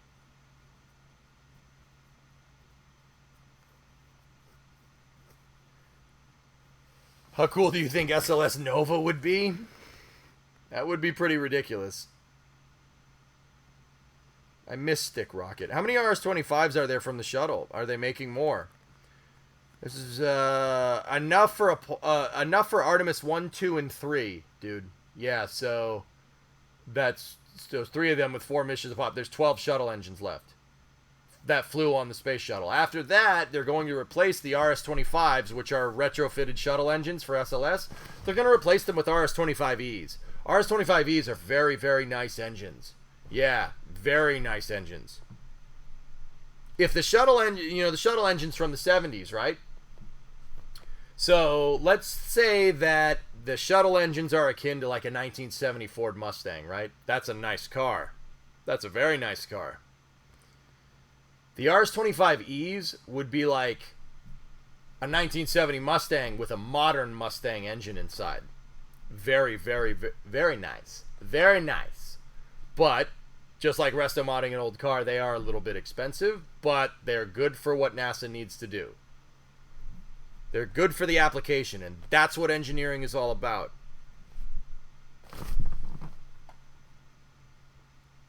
So will this use the same amount of water that the shuttle used? Listen to Atran. He helped design the systems for SLS's sound suppressor. Yeah, and pad deluge system. Yeah, he designed it. We should design an F1 size liquid fuel rocket engine with the same thrust and weight as Raptor. So the F1B, I'm in. You son of a gun, I'm in. Oh, look at that thing move, man.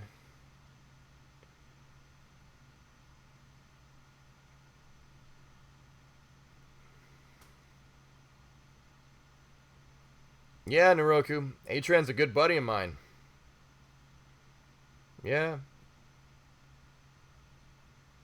Atran, you remember when you were shy? You remember that?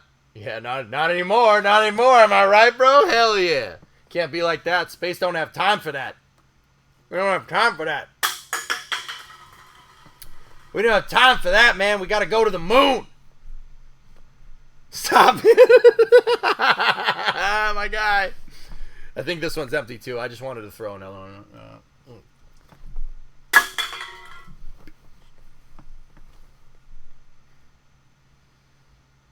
Good times, man. Yep. Yep. Yeah, dude. Good times again. Yep, they're showing the launch window. They're targeting the 29th over there on the left. See the first green window? Some of these red windows are basically the recovery conditions will be no good, or well, the moon won't be in the right place. You have to launch it kind of at the moon. If it's not in the right spot, you're gonna miss, and if you miss, well, you're gonna go on a nice cruise around the sun. Discovery, go at throttle up. Hey, oh no, gifted a sub to Atran. Rocket Welds, say you need 10K sent to space in 3 months. Who do you call? You need 10K what? I was talking to an Aerojet guy about elaborate more on that question. I was talking to the Aerojet guy about RS-25Es, and they said there's a lot coming off of them that is no longer needed due to them not being reusable. RevHawks, yeah, they're gonna, like I said, there's a lot of old part, like if you're gonna put a new engine in a Mustang, you don't need a carburetor, right? Just get rid of the carburetor. We don't need that, right? My big thing about the RS-25Es, Rev, if we're going to geek out for a second, is the fact that the way they're making the combustion chamber. Go at throttle up. Hey, thanks for all the subs, dudes. 89 from Radioactive. I love how the historic first launch of this rocket is the week I start a new job, so I can't go to it. Oh, no. There's a 2-hour launch window, Dak, from what I understand. Yep. Are they just launching straight up, or they're orbiting first? They're orbiting first. But the orbital, I mean, Jackal, it's not like Kerbal, dude. The moon is inclined 6 degrees relative to Earth's equator, and remember, Earth is on an axial tilt, so Earth's orbit wobbles like this around the sun. It's a little bit more difficult than KSP. There's a very, very real scenario that the moon won't be in the right place. You also got to take into account solar radiation. You're going outside of the Van Allen belts. You're going into deep space. You're susceptible to solar winds now. That's why Apollo needed to do course corrections. I mean, amongst other reasons, right?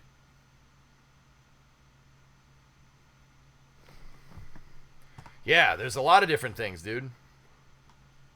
And Dak, how's the baby doing? Everything good? We in the clear or what, pal?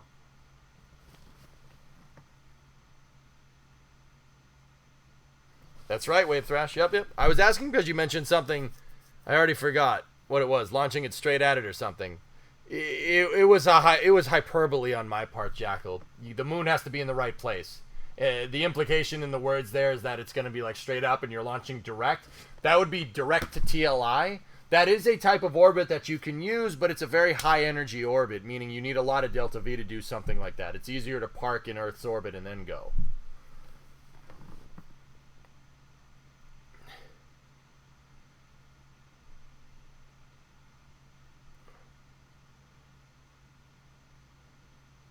Cover's in the rearview mirror. She's back being a ninja. Thanks for asking. Of course, man.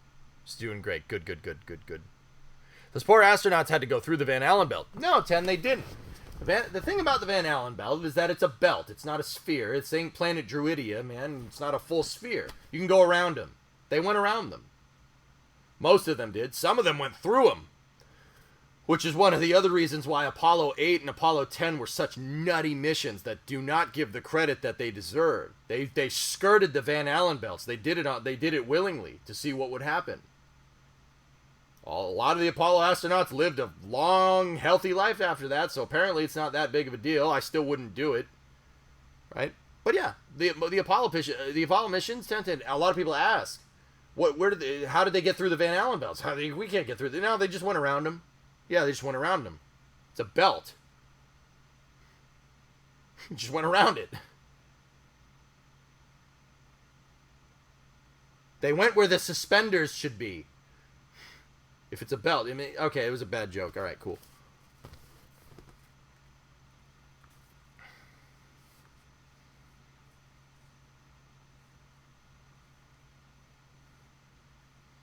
I thought they were a toroidal shape. Well, I like to keep things simple, 1010, because I don't know who's on the other end of chat, man. Yes, if you really want to be technical, it is a toroidal shape, kind of like a donut. But the inner rim of the donut collides with Earth. That's why we get stuff like the South Atlantic anomaly, for instance. That's also the reason why we have boreal effects. Aurora Borealis and the Australis Borealis. What's going on there is the Van Allen belt is a magnetic field that absorbs solar wind. When these charged solar particles come from the sun and they hit the gases in our atmosphere, it creates all kinds of crazy lights. That's what the northern and the southern lights are. Those boreal effects are the result of where the Van Allen belts aren't. But yeah, it is a toroidal shape. That's the right way to say it.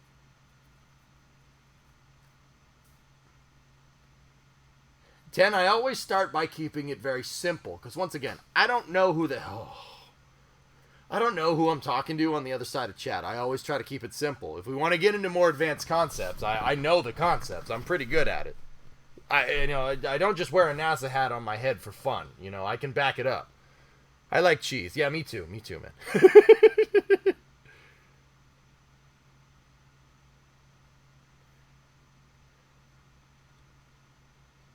Nice. Bucket list item. Nice. Any updates on that orbital launch at all? Which one, Bruce?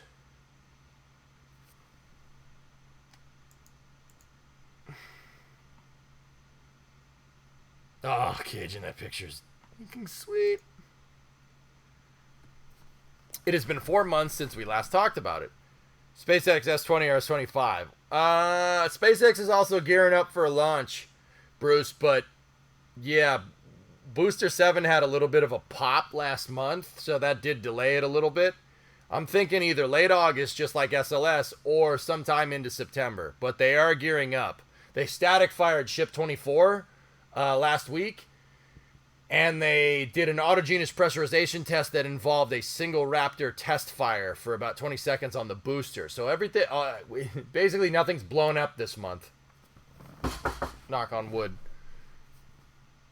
The less things that explode, the more likely we are to see an orbital launch, but it has been delayed. SpaceX had a couple of hiccups here and there.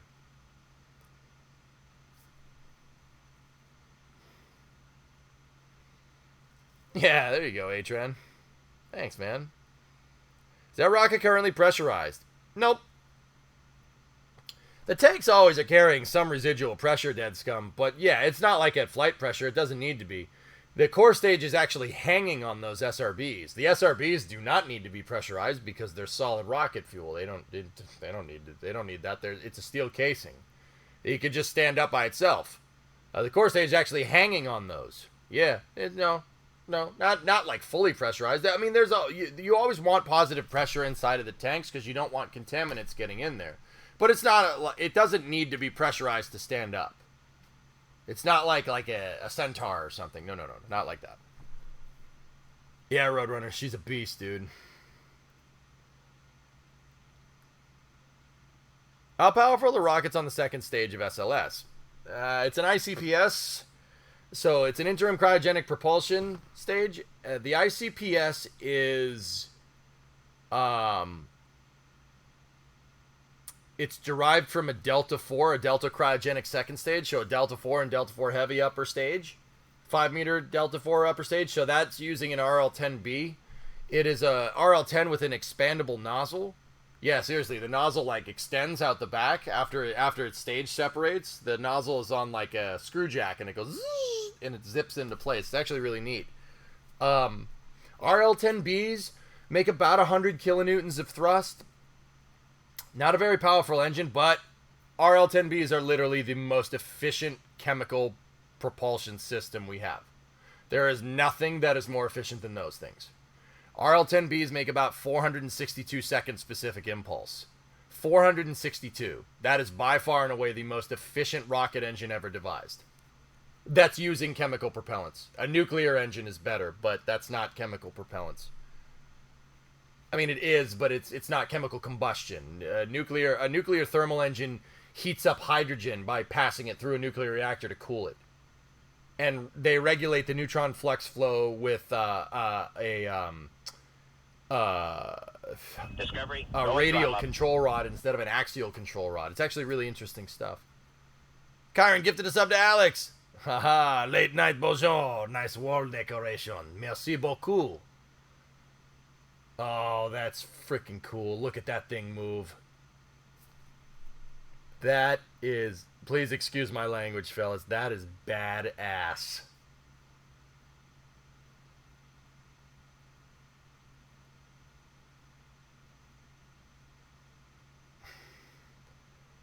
Nuroku, if they got the clear, they may have bumped it up to 1 mile an hour, but I don't think that thing's going 1 mile an hour. I think that's still going under 1 mile an hour.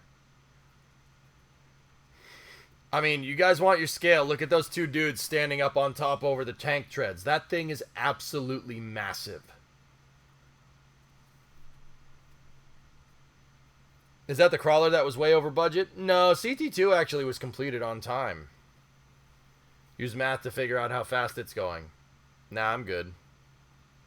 What's that guy? He's reaching up in on the rotor brake, dude. Don't reach up there. What are you doing?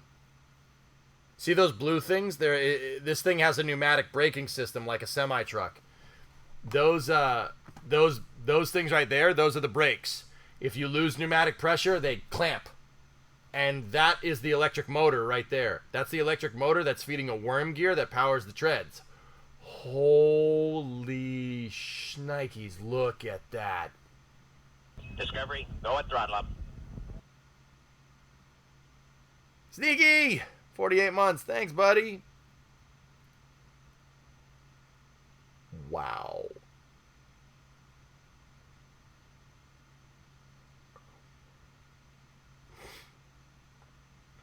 That's damn impressive. Atran, we've walked through that door. You remember that?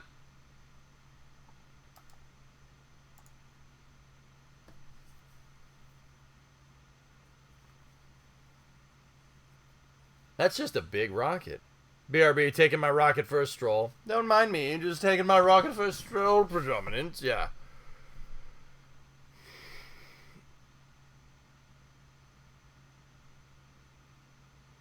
I absolutely love close-up shots of the crawler. It really is underappreciated. It's a monster. 2 Alco 251C V16 diesels, each making 3,000 horsepower. That crawler transport is 6,000 horsepower, dudes. It's a diesel electric, like a locomotive. It's the closest thing we'll ever get to a Jawa sand crawler.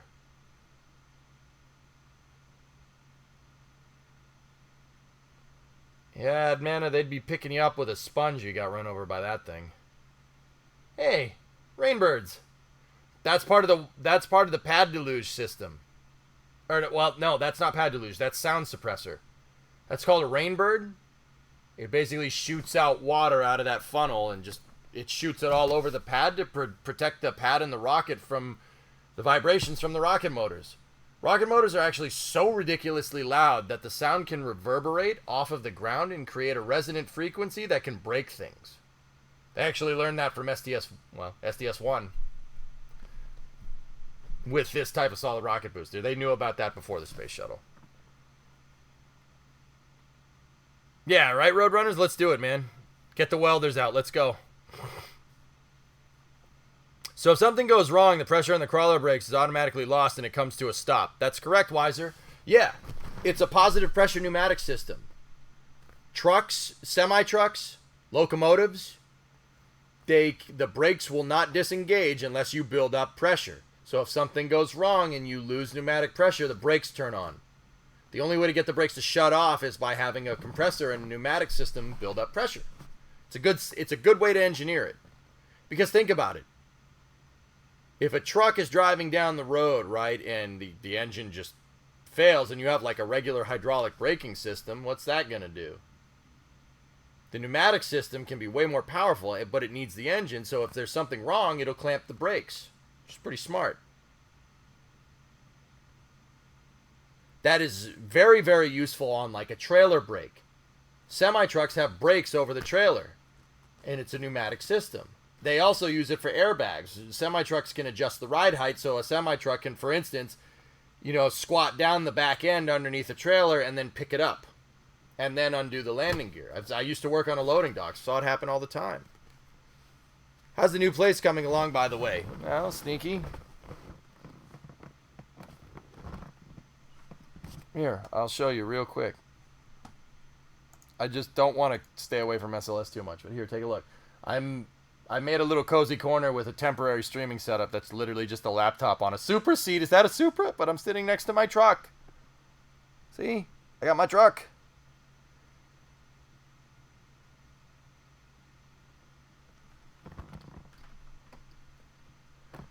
What happens if a vehicle is turned off for a long period of time? Isn't pneumatic pressure slowly lost? Yeah, you know that buzzing noise when I start the poop truck in my summer car firework? That what do you think that is? You have to build up the pneumatics. Yes, that's exactly right. Mm-hmm. Hey, that's the truck from That's the truck from California. That's the grill from the truck from California, A-Tren. Yep, yep. Is that truck on rollers? On the front wheels, yeah. Yeah, Naroku, yeah. Yeah. I had to move it around a little bit. Yep, yep. When's the next MSC stream? We should go back to our regular schedule sometime next week, Facha. But no guarantees on MSC. I don't know.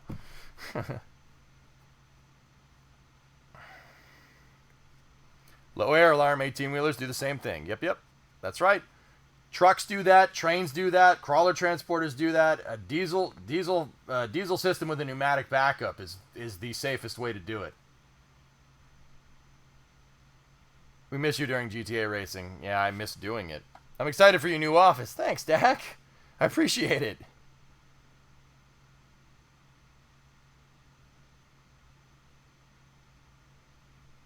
Oh, that's good, Karen. No, Slackster. Guys, I got to finish my office. I have this temporary setup here going, and don't get me wrong, I love this comfy couch. This is great. But this is not good for playing games and stuff, man. Man, look at that rocket. I'm sorry, I just got really distracted. What were we talking about? There you go, T-Man. I haven't died this year. What happened to the old place? I moved, Vim. I bought a house. Yeah, that's where I've been. Pornhub loves that couch as well. The real question is, why do so many people call this a casting couch? Why do you guys know what a casting couch is? That's weird. All right. Well, I'm off to bed. All right, Firework. Good night.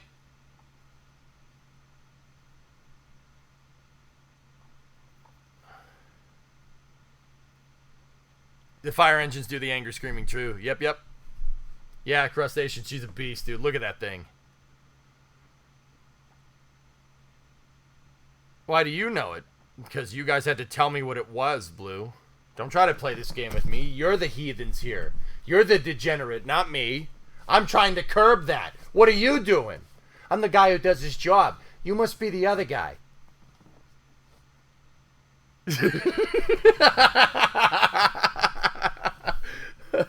Hey, who set up cameras in this place? Hey, who the frick are you? I'm the guy who does his job. You must be the other guy.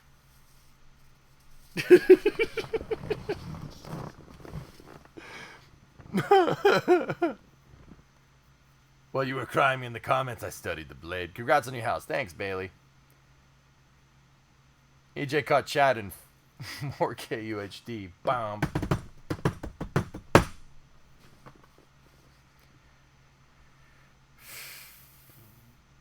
Yeah, Spartan, sure, that's the reason. Dude, look at this picture. All right, stop talking about degeneracy. Look at this. Oh, dude, look. This is why you have a VSS. Look at the nose cone. Look at the launch. Look at the LES, or the LAS. It's an LAS on the SLS. Look at it. It's moving around. That's why you have the stabilizer. Look. You ever think that rockets aren't bendy like they are like in Kerbal? You know, like, oh, why does my rocket bend around in Kerbal? It doesn't do that in real life. Also this. Yep, she's wobbling. I don't like seeing that, because usually when you see wobbles like this in KSP, that means the rocket's gonna blow up. But I felt bad even saying that. It's fine. It's inerted right now, but still. It looks like a wild, wacky, inflatable arm flailing tube man. Wild, wacky, inflatable arm flailing tube man. She's wobbling. Yep. Look at the nose. Look at the LAS, the launch aboard system. It's weeble wobbling around right there. That's something else. When is SLS launching? August 29th. Yep. Is the Orion capsule going to be housed in the fairing for Artemis 2? The Orion capsule is in there, Crustacean. Yeah, there's an Orion capsule in there. Yeah, it just doesn't have any life support in it. It's just basically a tin can with all the control systems, but there's no people in it, so you don't need a life support system. Okay, I'll make sure I'm here. Yep. I've been in awe with Tears for Fears playing for the past 10 minutes. What song?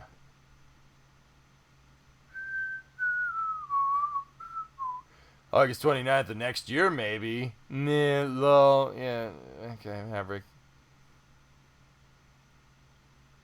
Are you one of those people that, like, after SLS is, like, launched and launched people into space, like, multiple times, you're going to say, no, it's still going to get canceled? No, maybe it's because that's everything that SLS is delayed, am I right? Maverick, you hear that? You know what it smells like? Bullshit! Sorry, it's getting late. Alright, Atran, good night, man. You gotta sit on console tomorrow all day. Alright, bro. It's good to see you. Don't be a stranger, okay? Congrats on the house. Thanks, man. I got my own high bay, Atran. You see this? Look. I got my own high bay. Look at that. Look at that high bay. This is ridiculous. I got my own high bay. And guess what I'm doing in my high bay? I'm building rockets. I'm going to build rockets in here. Block buy is almost there, Snackless. Getting there. That's not a Subaru. Discovery, go at throttle up. Razlak. 69-month resub. Nice. No, it's not a Subaru.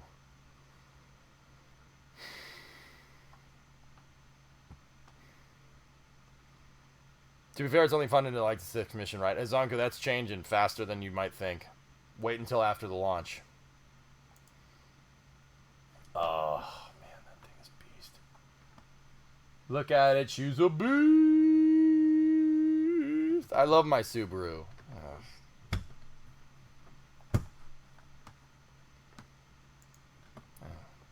Nice bait. I don't mind Subarus. I don't mind Subarus. I just like giving Subaru people crap. Yeah, that's really what it is. It's just like Chevy owners like giving me crap because I like Fords. Nothing wrong with them. I love my PT Cruiser. Congrats on the new pad. You deserve it. Thanks, Jay.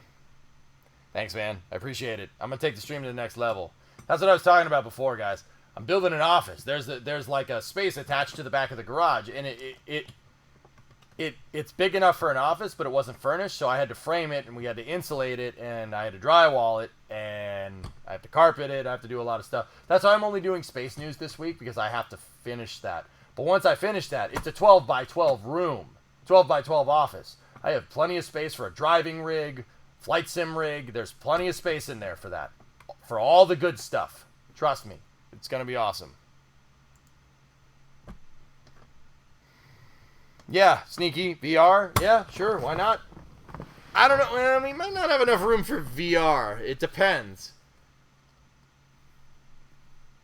But I will set up the VR. The VR headset's getting set up. It's actually in this, it's in my toolbox that this TV is sitting on. Is that your actual truck? No, that's the grill, Bruce. That's the grill from one of my trucks. That truck is outside. My truck's right there.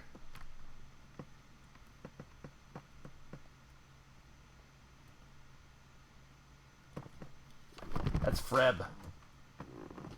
It's my 59 F100, man. Go at throttle up. We're going to fix that on stream. Doesn't run right now. We're going to fix it. You going to install an intercom red phone line between the garage streaming office and the house? That's actually not a bad idea, Kyron. We should do that. My name is Jeff. How's the new house? Jeff, I own a freaking high bay, dude. I would suggest to get a screen sanding block for drywall. Facha, I have something that basically looks like a Swiffer. Like a Swiffer, like it's a ball joint on the end of a broomstick with a sandpaper block on it. So I can just beep, beep, beep, beep, beep. But yeah, if that's what you're talking about, then yeah. I don't know the names for anything. I've never done drywall before. It's a clean space, man. That's the whole thing, Neurocoup. That white part up at the top is a fairing that has the Orion capsule inside. It's a specialized fairing designed for a capsule, but it is, yeah. Oh no, gifted a sub to Ringo Marr. Yeah, Dead Scum, that's not a bad idea. Should be able to put a screen mesh on it. I have pretty mesh, Facha. I think that's what Brimo's dad bought. Brimo's dad, my dad, and me have been doing the work in there. So, how's the salami lid working for the? It will fit. My Dodge is that tall, really. If it was behind you, yeah. But here, in case you guys want to see how much space we got here, take a look. Like here, let me point this camera down that way, down over yonder. Ugh.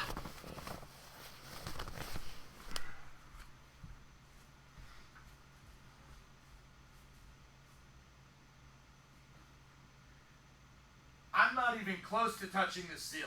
Not even damn close. There is like, that's 20 feet that way. Like 4 meters up. There's no way I'm getting anywhere near that thing. This is a huge freaking building.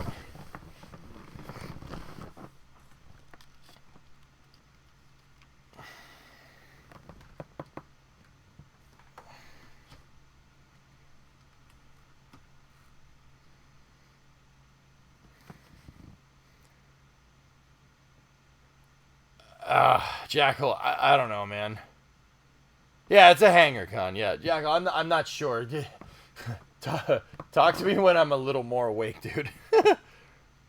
It's tractor time. Yeah, there's a tractor spot in the back. I got a rhino mower back there, farm. Easy high bay. Yep.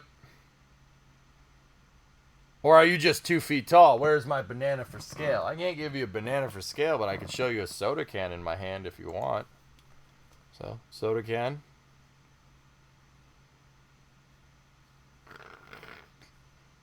Yeah.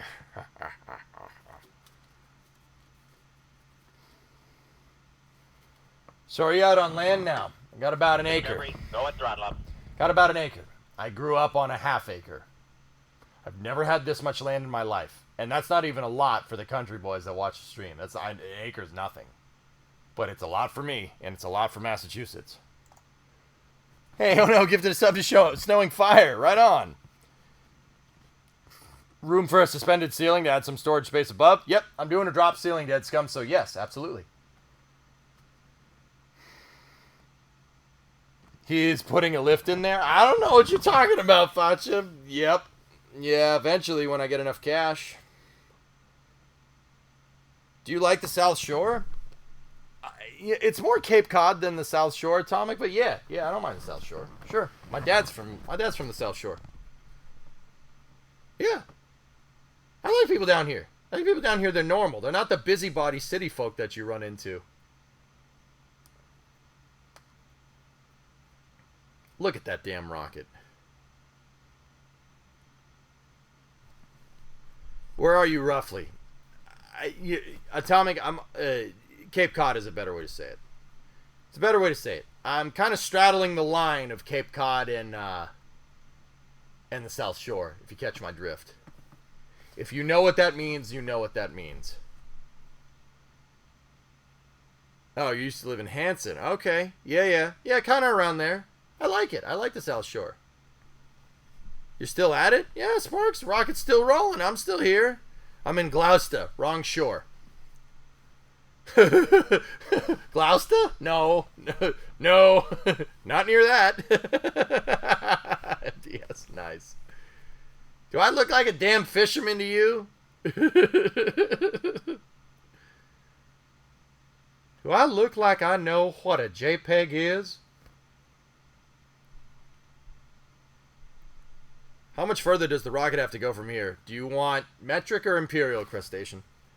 Gordon Fisherman? Don't just stand there. Pick up that pole and fish. Naroku, yep. MDS, I know you were just messing around. It's all good. I want the bald eagle units. 2.5 miles. A little between, it's like 2.25 from where it's at right now. It's gonna take a little while, dude.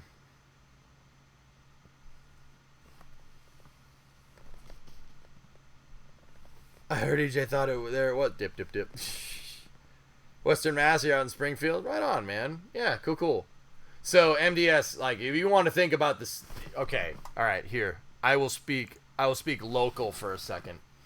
I want to think about the move that I just had. First of all, I moved from an apartment into a house. I moved from Newton to down in Cape Cod. Those are not the same place. That is a complete change of scenery, dude. Like, yeah. It's like I have plenty of space. I don't have like 3 houses within like 5 feet of me. It's fantastic. I can be as loud as I freaking want to, and no one cares. You're northern central Mass. Right on, man. Yeah, it is. I mean, you know, dude, it's a complete change of scenery. Brimo cannot hear a word I'm saying, Wiser, unless she has the stream up. Living around people sucks. Agreed. Yell as loud as you can. I would, but I don't want to blow out the mic. Now you have to deal with this since you live in Florida. I don't live in Florida, man. No, I don't live in Florida. I'm at a different Cape. It's a different Cape. You guys said go. You guys said move to the Cape. All right, so I moved to the Cape. I think it's the wrong Cape.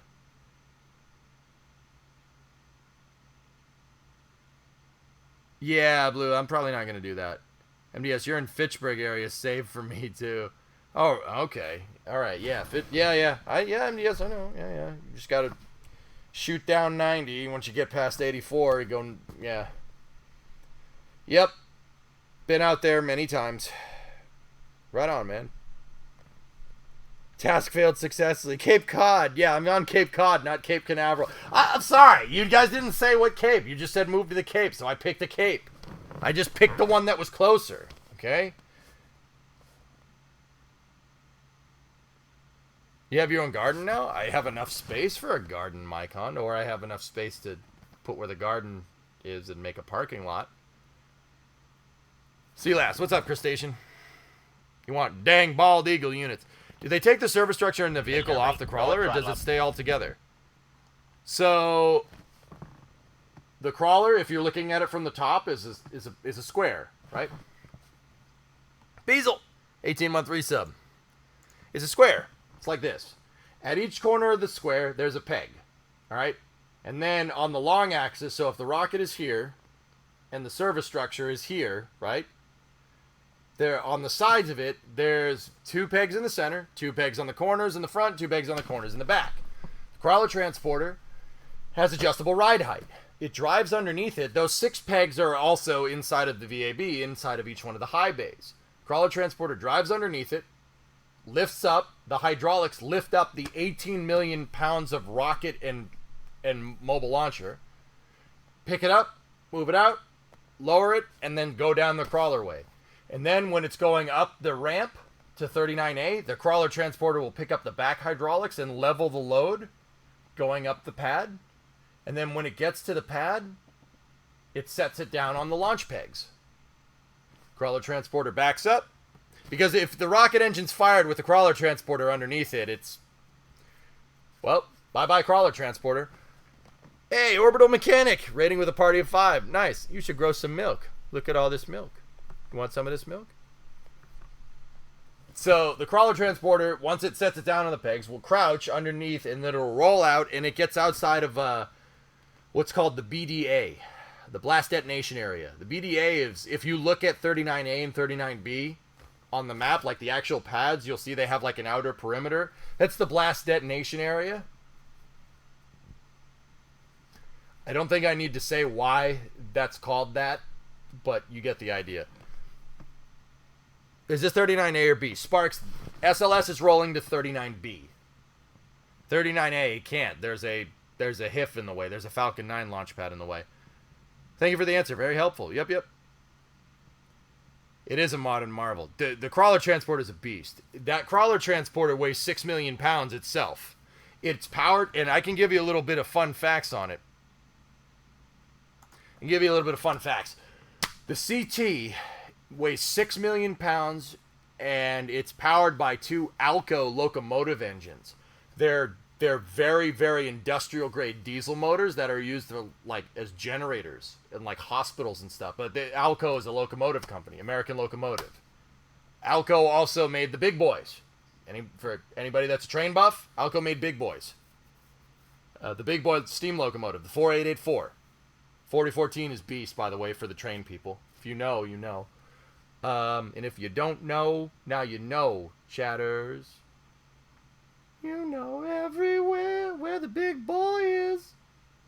Chugga chugga choo choo train. I don't know. Anyway, so Alco made those 251C V16 diesels. There's 2 of them in there. Each one of them makes about 3,000 horsepower.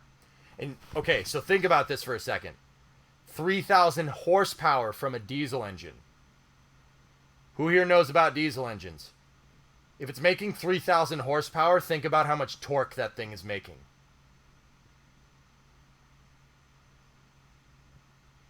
How much torque do you want? Yes, and there's 2 of them. They're V16 diesel engines. Like a 48-liter diesel engine. It's unreal how much power those things have. Diesel engines tend to make they don't make a lot of horsepower, but they make an insane amount of torque. And they put that through a reduction, and that's powering a generator, and that generator goes to DC batteries, and those DC batteries power electric motors, and that's how the crawler transporter moves around. That crawler transporter is 6 million pounds by itself, and it's moving an 18 million pound mobile launcher and rocket on top of it, and it's moving it pretty easily. And now think about that for a second. Think about the mechanics here. 18 million pounds. 6 million pound crawler transport. It's a 24 million pound structure that moves. It's basically moving around a skyscraper. And you saw it. It was just scurrying along, just doing its thing, just moving along. Torque is what counts. You're damn right. Laughs in Cummins. No. A Cummins laugh would be.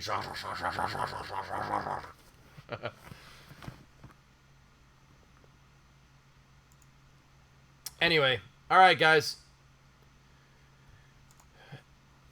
The thing is past where the press side is, so SLS will continue its roll.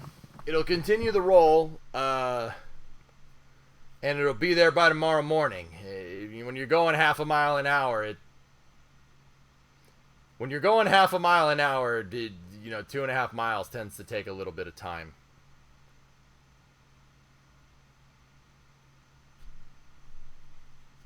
Isn't it electric motors driving a hydraulic pump? Yeah,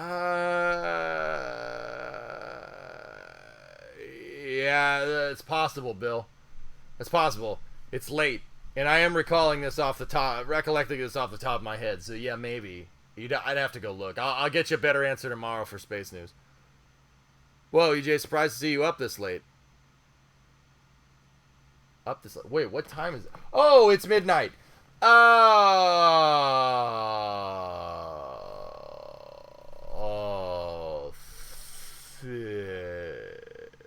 When did it become midnight?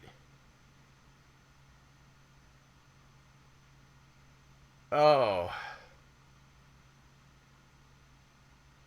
I gotta get up early in the morning and block sand the damn office. 15 minutes ago. Frick you guys. Frick you guys. Did I just do the kid? Yeah, the kid that reminds the teacher about homework. No, Kaiser. What we used to do in high school was we used to get the teacher talking about something that they like, so they would forget to assign us homework, right? And okay, no, you're right. I'm stupid. Sorry, it's late. Yeah, you try to get the teacher to keep going. Oh yeah, keep going. This is super interesting. Oh, no, you forgot to assign us homework yesterday. Oh, it's fine. That was the 5-head move. And then that one kid's like, teacher, excuse me, what's the homework assignment? And it's like, everyone goes, oh, no! And then somebody gives that guy a wedgie. Oh, wait, you can't do that anymore. Then people get annoyed. What was that you were saying about hydraulics on the show? Don't you dare. I know what you're doing right now. I know what you're doing right now, and I don't like it. Oh, that's awesome, Naroku. Hey, Tipsy. I just got back from out of town for a week. How's everything going with the move? I got my temp set up, guys, so I'll be here for Space News tomorrow at 4. I'm working on the office that's back there. I'm block sanding drywall because I had to furnish it. I don't want to stream in a basically what amounts to a barn. There is